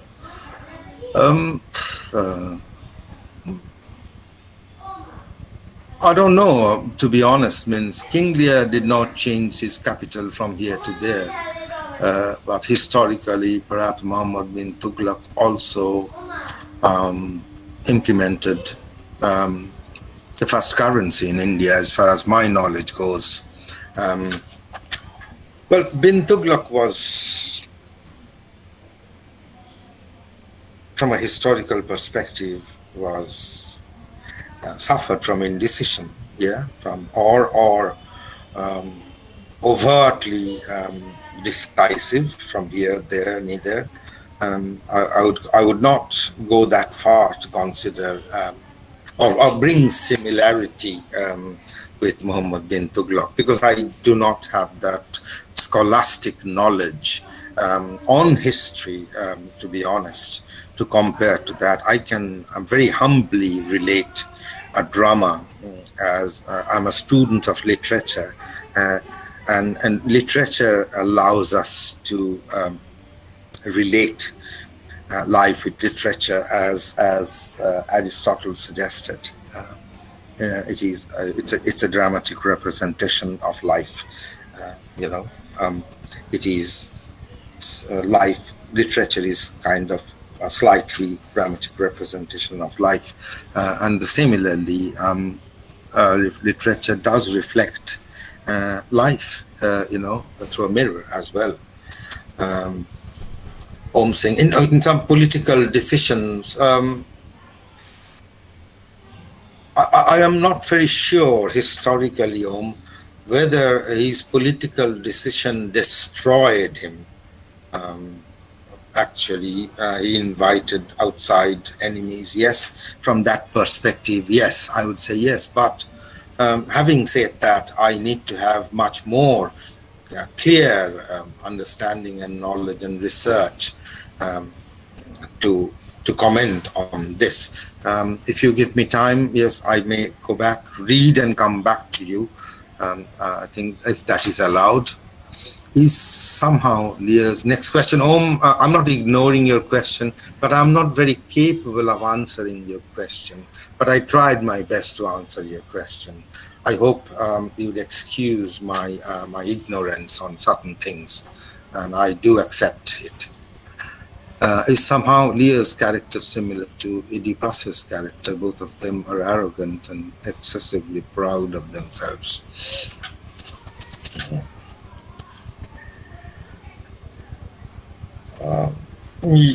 Well, I would say I find some similarity in the blindness.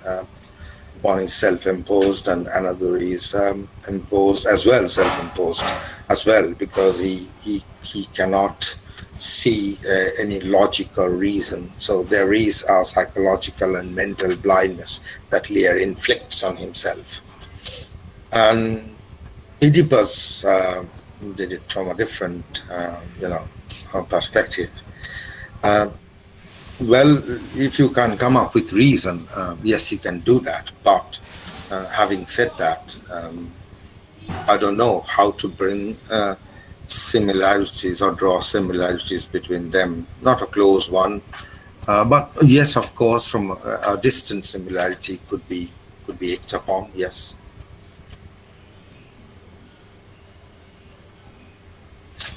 Smriti Banerjee is asking, sir, the disorder in it was brought by King Lear himself.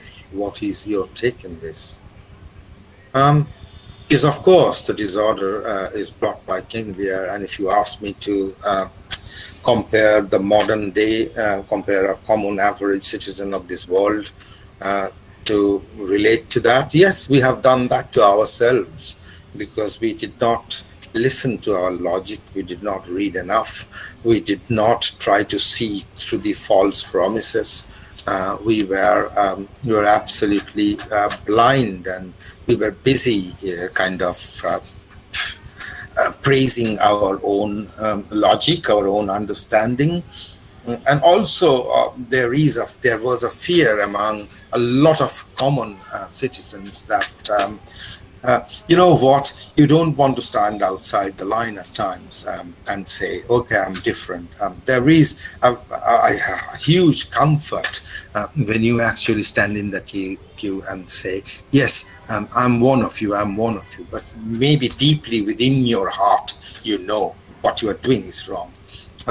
Perhaps there was also an understanding within Lear that what he is doing was wrong, and a lot of his associates and everything, Fool warned him time and again. Similarly, as common citizens, there are a lot of checks in that process of choosing a wrong leader. We have been warned and checked. There was cross-checks as well. Perhaps it is brought an havoc to ourselves, but we didn't listen. We were blind. We went ahead and did what we had to do because we were blind and we were absolutely engrossed in an idea of love and idea of something which sounded fantastic to listen to, and we believed. We were gullible and we believed in it, and we succumbed to it.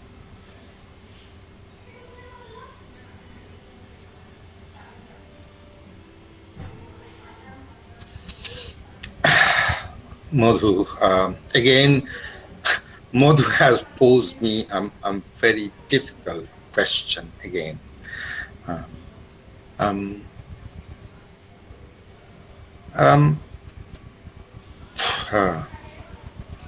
If daughters were replaced by sons, I completely independently I would answer that yes, that would have gone the same way, because I do not believe that there was an effort in Shakespeare's part to to victimize a woman, that some women are capable of tremendous injustice. No, I would not agree to that at all. Let us accept the fact in 21st century, all individuals are capable of inflicting equal amount of pain and injustice and justice on the other hand, be it a man, be it a woman. It would be my take, honestly.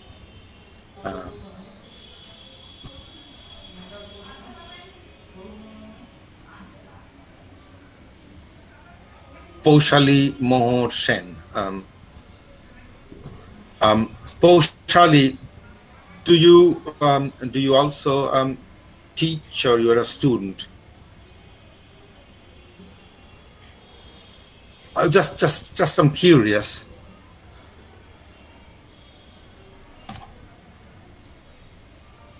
Poshali, can you hear me? Well, okay, perhaps Poshali cannot hear me, so I'll go ahead and try to answer that question.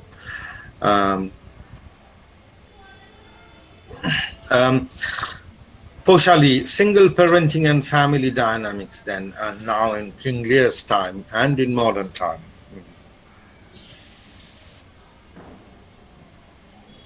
Poshali, it's challenging. It's challenging, and it was challenging in any times, even in Shakespearean times when Shakespeare sat down and wrote this, even in modern times. I would rather take it a little further and say that, let us imagine King Lear as a woman, and let us name King Lear as Queen Lear, right? Queen Lear wouldn't have done, in my point of view, the same mistake what King Lear did. As a man and a king, he believed in his physical prowess, perhaps. I could be very wrong. But had he been a woman, he would have been more interested in his intellectual prowess or mental prowess.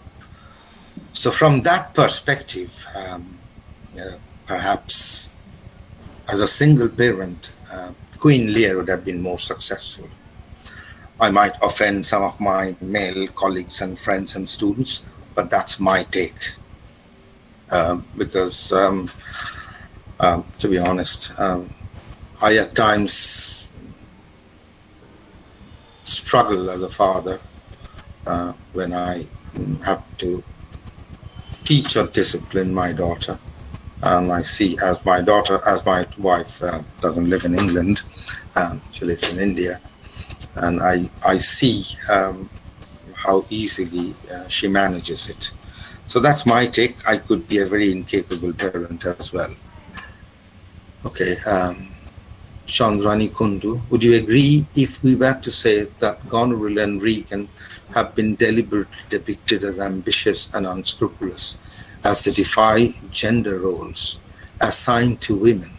After all, they were expected to be consort queens, not the reigning, controlling women. No apologies, Chandrani. Chandrani, would you be kind enough to tell me, are you a student or a lecturer? I think you're a lecturer or professor, right, Chandrani, if I'm not wrong.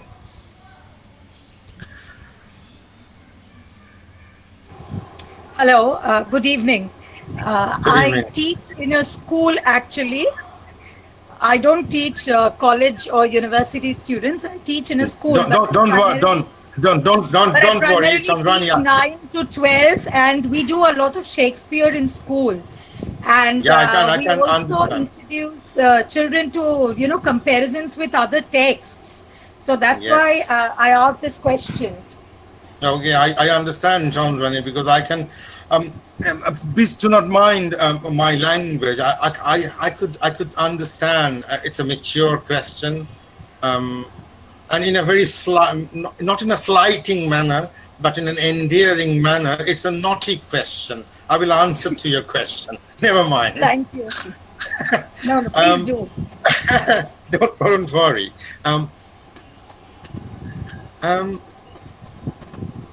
No, Chandrani. It's could be there could be a hint of that gender roles at that time. I'm not very sure, but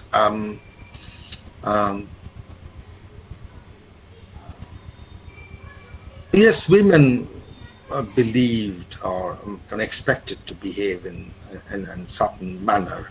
Even we could see that in Lady Macbeth when she says, "Unsex me." I find that to be. I don't know what I find that to be quite challenging. I find that to be quite a wrong statement. But if you look at this point of view, that Goneril and Regan were bad individuals, and they reacted in a manner what they thought to be right.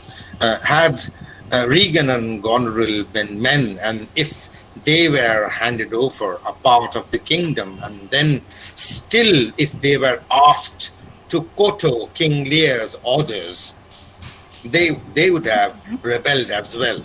So there is no way you could actually suggest that they were expected to behave in such a manner, but they were not expected to be ambitious or kind of people who would be controlling their own fate. If they were, to be honest, Chandrani, if Lear was not willing to take back the land which he has handed over to them, all Lear was expecting him to be a little kind, which they perhaps could have been easily be so, even if they had ambitions. Yes, carry on. Yeah, I was saying he wanted to just delegate the responsibility but hold on to the title.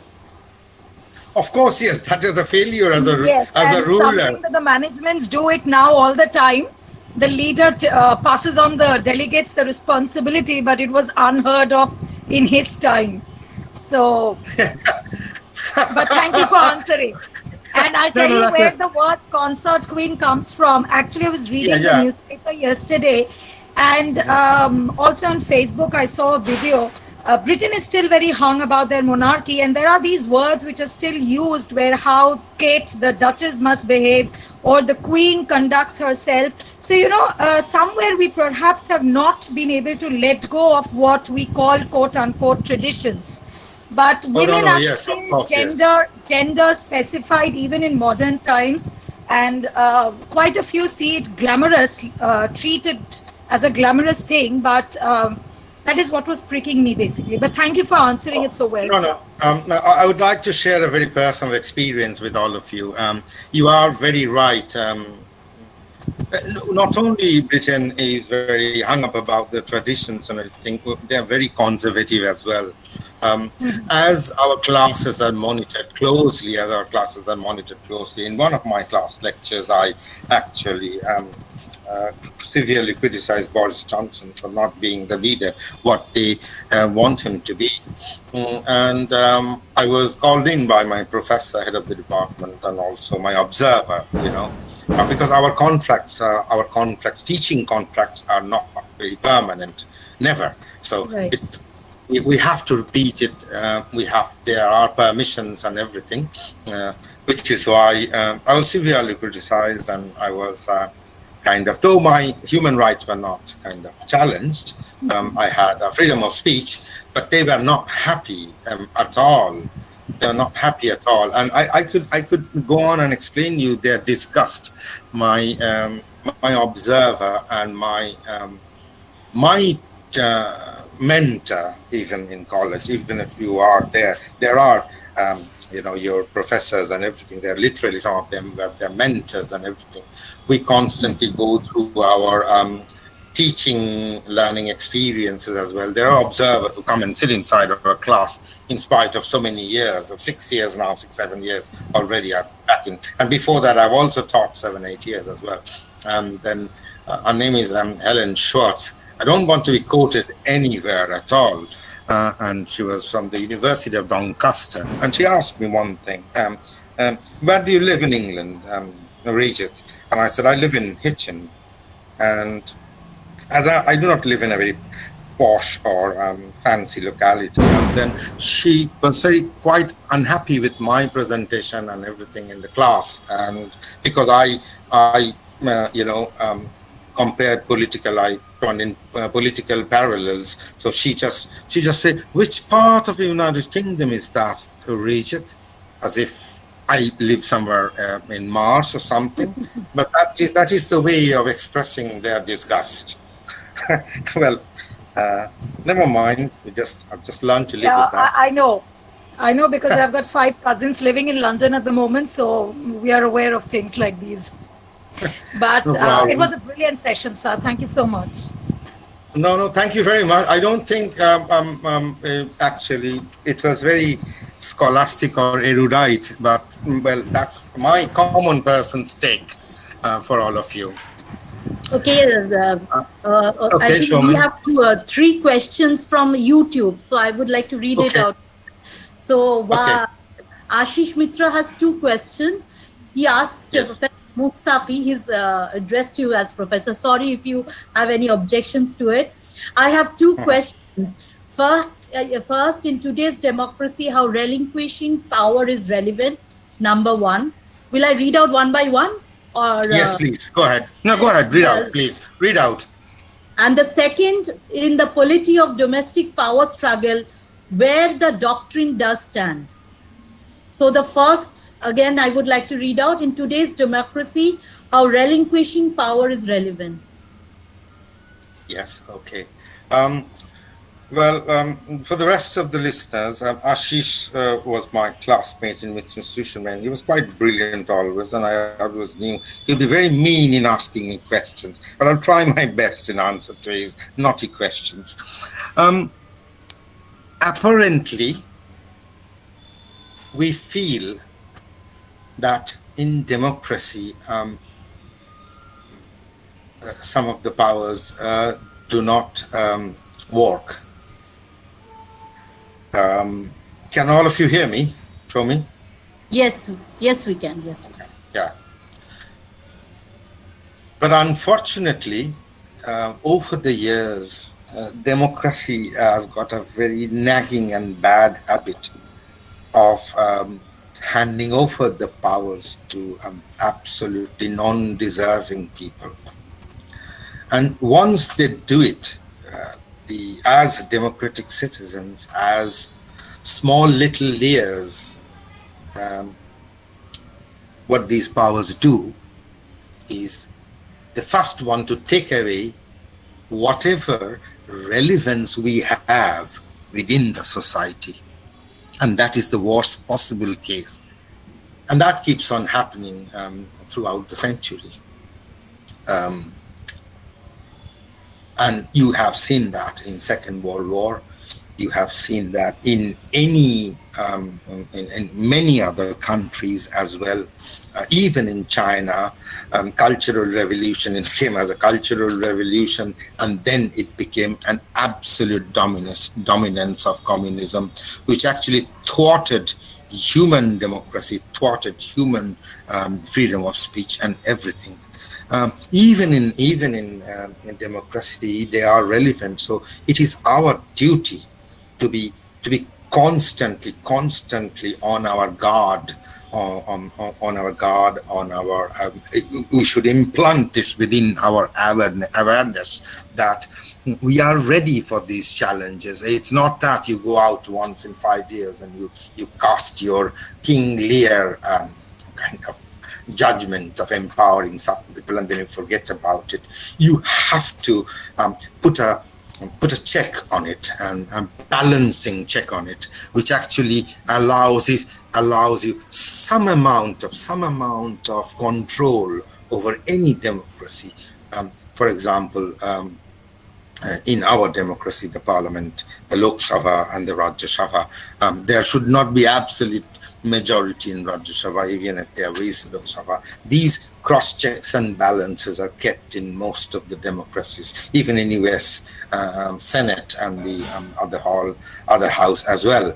So yes, it is, and it is our duty to kind of safeguard it.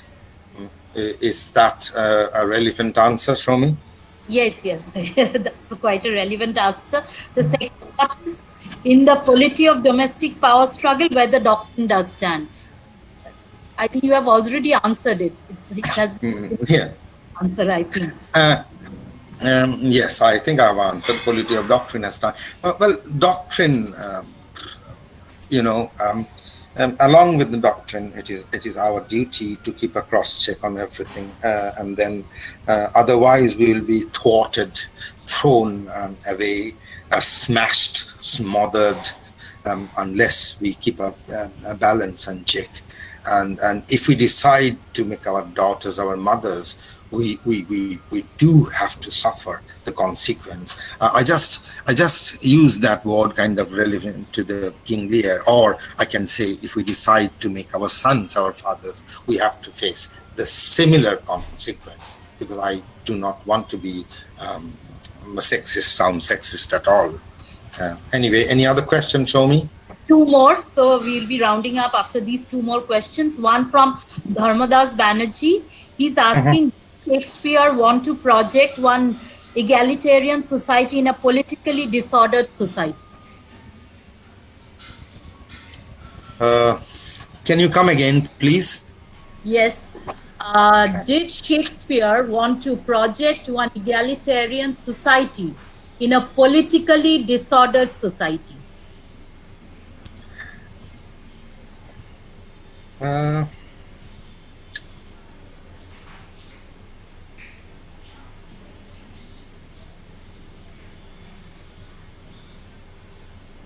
Egalitarian society,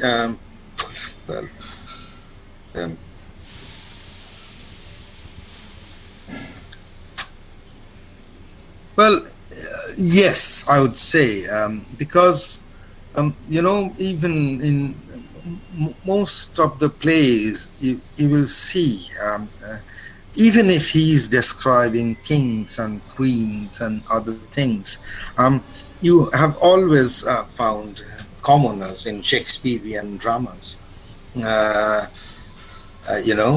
Because we can't forget the fact about, even Shakespeare had to deal with groundlings. There were people who used to come and sit in the theatre on the ground, and Shakespeare had to please them.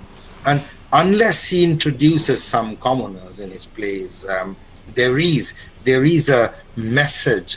There is a message of equal is equal and deserving equal in most of his dramas, and I think I absolutely agree with Mr. Banerjee or Professor Banerjee on this. Any more questions? Last question. I may pronounce the name a little, I don't know, wrong.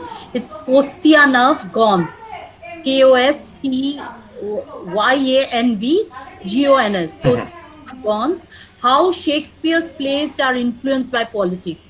It's a general question. I think you can answer that. Yeah, I have actually answered that to a great extent.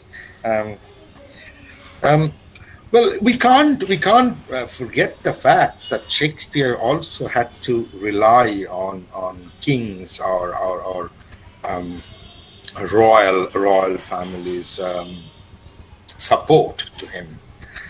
As a playwright, as a dramatist, he also needed money.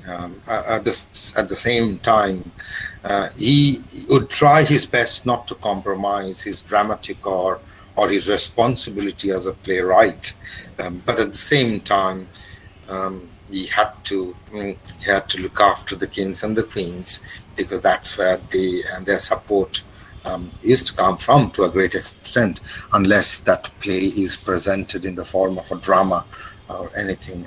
Yes, it is, of course.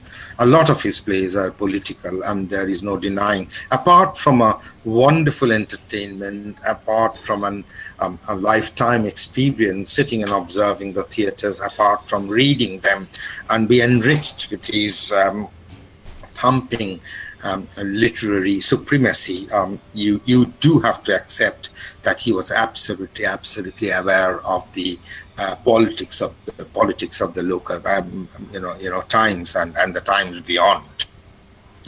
Okay, may I add a little with this observation?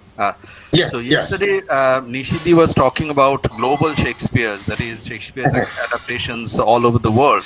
So I just add one line, that global Shakespeare's are political Shakespeare's. That all these global adaptations are basically political adaptations. So politics can never be separated from the Shakespearean adaptations or any production of Shakespeare, so as to say, in our times. Perfect. Yes, perfect. Thank you very much, Professor Paul. Wonderful, to all as well. I have thoroughly enjoyed my session, though, and also I have thoroughly enjoyed listening to some of the fantastic presentations of Dr. Paul today, and the day one of Professor called Mukhar as well, and everyone else, and the questions. Well, some of the questions are very challenging, and if I have struggled, if I have not been successful in answering them in all, please excuse me, and feel free to pose me questions as well.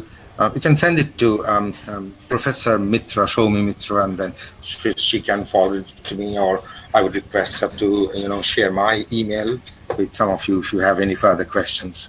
Thank you very much. It was a wonderful experience. Okay. Thank you, Mr. Mitra Mustafi. It has been a wonderful session. Means starting from Professor Pal to Professor Orijit Mitra Mustafi. Sorry, I'm continuously using the word. Please pardon me.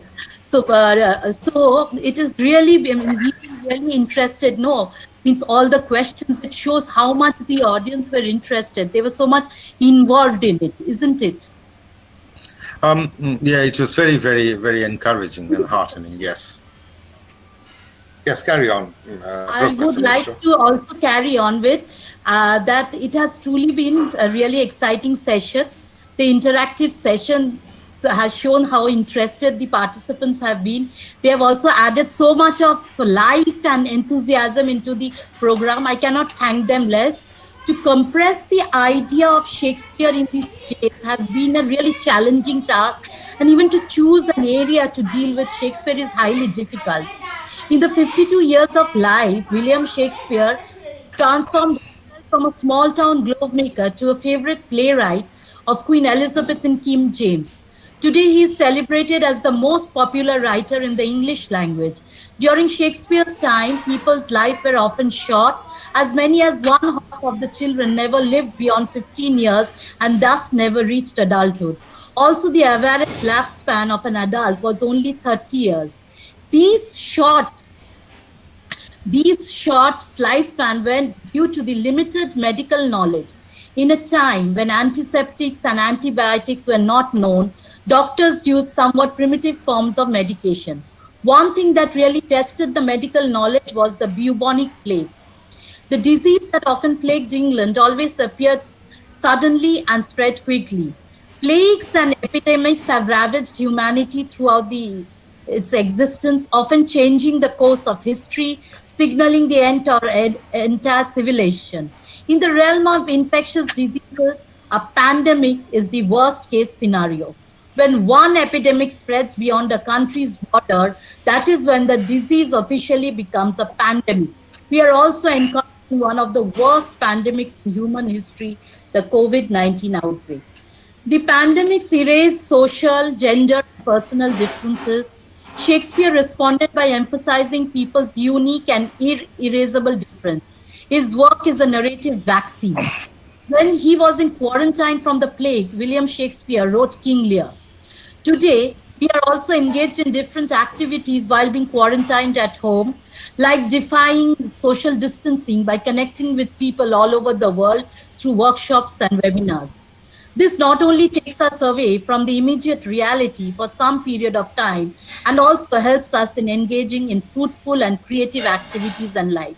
Our 3-day international webinar on order and disorder, negotiating Shakespeare, has been such a pursuit. So let us conclude this webinar before Professor Madhu Srivastav gives the official vote of thanks with a quotation by Shakespeare on the importance of creativity and courage for survival. Our doubts are traitors and make us lose the good we oft might win by fearing to attempt. Thank you. Over to Srimati Madhu Srivastav. Thank you, Shomi. I take the privilege and honor. Am I audible? Oh, yes, you are, Professor Srivastav. Yes, you are. Thank you. So I deliver the official vote of thanks now. I have the honor and privilege of giving the vote of thanks on behalf of both the collaborating colleges, Maharibananda Mahavidyalaya and Bamol Pukur Humayun Kabir Mahavidyalaya. First of all, I would like to express my gratitude to the principal of Maharibananda Mahavidyalaya, Dr. Noyun Kumar Sarkar, and principal of Bamol Pukur College, Dr. Subhas Biswas, to collaborate for this 3-day international webinar on order and disorder, negotiating Shakespeare. I also thank Professor Shomi Sen Mitro, head of the department, Maharibananda Mahavidyalaya, for this collaboration. I thank our very eminent speakers who accepted our invitation and spared their valuable time from their busy schedules for this webinar. I express my gratitude to our international speakers, Professor Elisabetto Marino from Italy, Dr. Paramita Dotto from Canada, Mr. Orijit Mitro Mustafi from England. I thank our national speakers, Dr. Gautam Kormukar, Dr. Nishi Kulugurtha, and Dr. Debobrio Paul. I express my gratitude to the organizing team of both the colleges. I thank Professor Shravasti Chattopadhyay, Professor Choyanika Roy, Professor Ashish Bishwas, Professor Shivnarayan Verma, and Professor Razaul Mullah for their support and cooperation. I thank the technical team without which this webinar would just not have been possible. Shri Orindam Pal, Computer Science Department, Maharibananda College, and Shri Puttoy Dotto, student of Semester 5, Department of English, Maharibananda Mahavidyalaya. Last but not the least, my dear participants who have been very patient with us, and they have actively participated in these 3-day webinars. And today we have, crossed the time limit, but they have been extremely patient, and we have seen how endearing conversations have come up in the course of the webinar. We are missing the usual seminars, but I think today we made up a lot for that because of these personal interactions. We end with a prayer that normalcy and order be restored in our lives as soon as possible, and we may be able to bid a final goodbye to the pandemic. On this note, we end. Very good evening and bye-bye. Madhu, you missed out Subrata Biswas. Professor Subrata Biswas. I'm sorry if I have missed out any names. I also express my gratitude to Dr. Subrata Biswas from the Department of English, Maharibananda Mahavidyalaya. He was with us today. Yes, it's a fault on my part. I all the forms and everything was all prepared by him. Right. Yeah. So special mention for him. I'm sorry, Shubhrato, for missing out on your name. Once again, I thank all the members of the organizing team of both the colleges, the technical team, our participants, and also our speakers, of course, and also the internet service, without whom, without which I don't know how life would be in this pandemic, because that's the only way in which we are connected. And things are still happening in whatever mode it might be, but still I think it's a, temporary or permanent, I don't know, because seems that it's not temporary now. This online mode is going to continue, and there are many advantages to it also. Otherwise, we would not have Sri Orijit Mitra Mustafi, Elizabetha Marino, and Paramita Dotto with us today. Had it been only a seminar, because it just would not have been possible to have them physically. So I think this pandemic has also opened up new venues, and so let's make the most of both the worlds, the virtual and the real. And on this note, I end. I once again apologize for any mistakes or any mishaps on my part. I hope you all be safe in your homes wherever you are, and we all need to hold on till this pandemic is over, because life is not going to be the same as it was. But yes, that's what life is all about. We need to keep changing, keep adapting, and be with the flow. Yes, show me and Shabusiri, anything more you need to say? No, just Shabusiri, can you please tell them about the feedback form so that they. All right. Thank you, Shomi. Thank you, Madhu. And thank you, everybody else, particularly our speakers and our students who stood by with us throughout, and our colleagues as well. Right. For all of you, the feedback form, I suppose, will be, not I suppose, I do know, it will be there in all the WhatsApp groups that we have formed. And those who have joined us from YouTube, the feedback form is right up there. Please write your email correctly, enter your email correctly, otherwise you may not receive your certificate. Right. Thank you so much. Bye and good night. Thank you. Thank you so much. Thank you, Madhu, for collaborating with us. Thank you so much. It was wonderful working with Maharimananda Mahavidyalaya. I must Thank say, you, Madhu. this experience. Even we really enjoyed working with Bamun Pukur. It has been such a wonderful experience. Thank you. Same here. And we hope to work with you again. Again, exactly. Even I'm looking forward to collaborating with you again. And I really agree with you, Madhu, when you said, no, the pandemic has opened up new avenues. When for the international webinar, because it's a webinar, it's not a seminar, it has been possible that the participants all over from Canada, from England, and from Italy, people are participating. It would not have been feasible for us to bring them over here. So and not even the participants. We have participants from all over the country. Had it been a seminar in either your college or my college, we could not have been able to accommodate so many people, and it would have been a costly affair. Yes, right. Seminar. That is really a very good observation. Thank you so much. Okay, thank you to all of you. Bye, Madhu, and thank you. Yeah, bye, Charmina. Yeah. Okay. Right. So that's the end of it. Yes. I'm ending my audio now. Okay, I'm just logging off. Okay. Okay.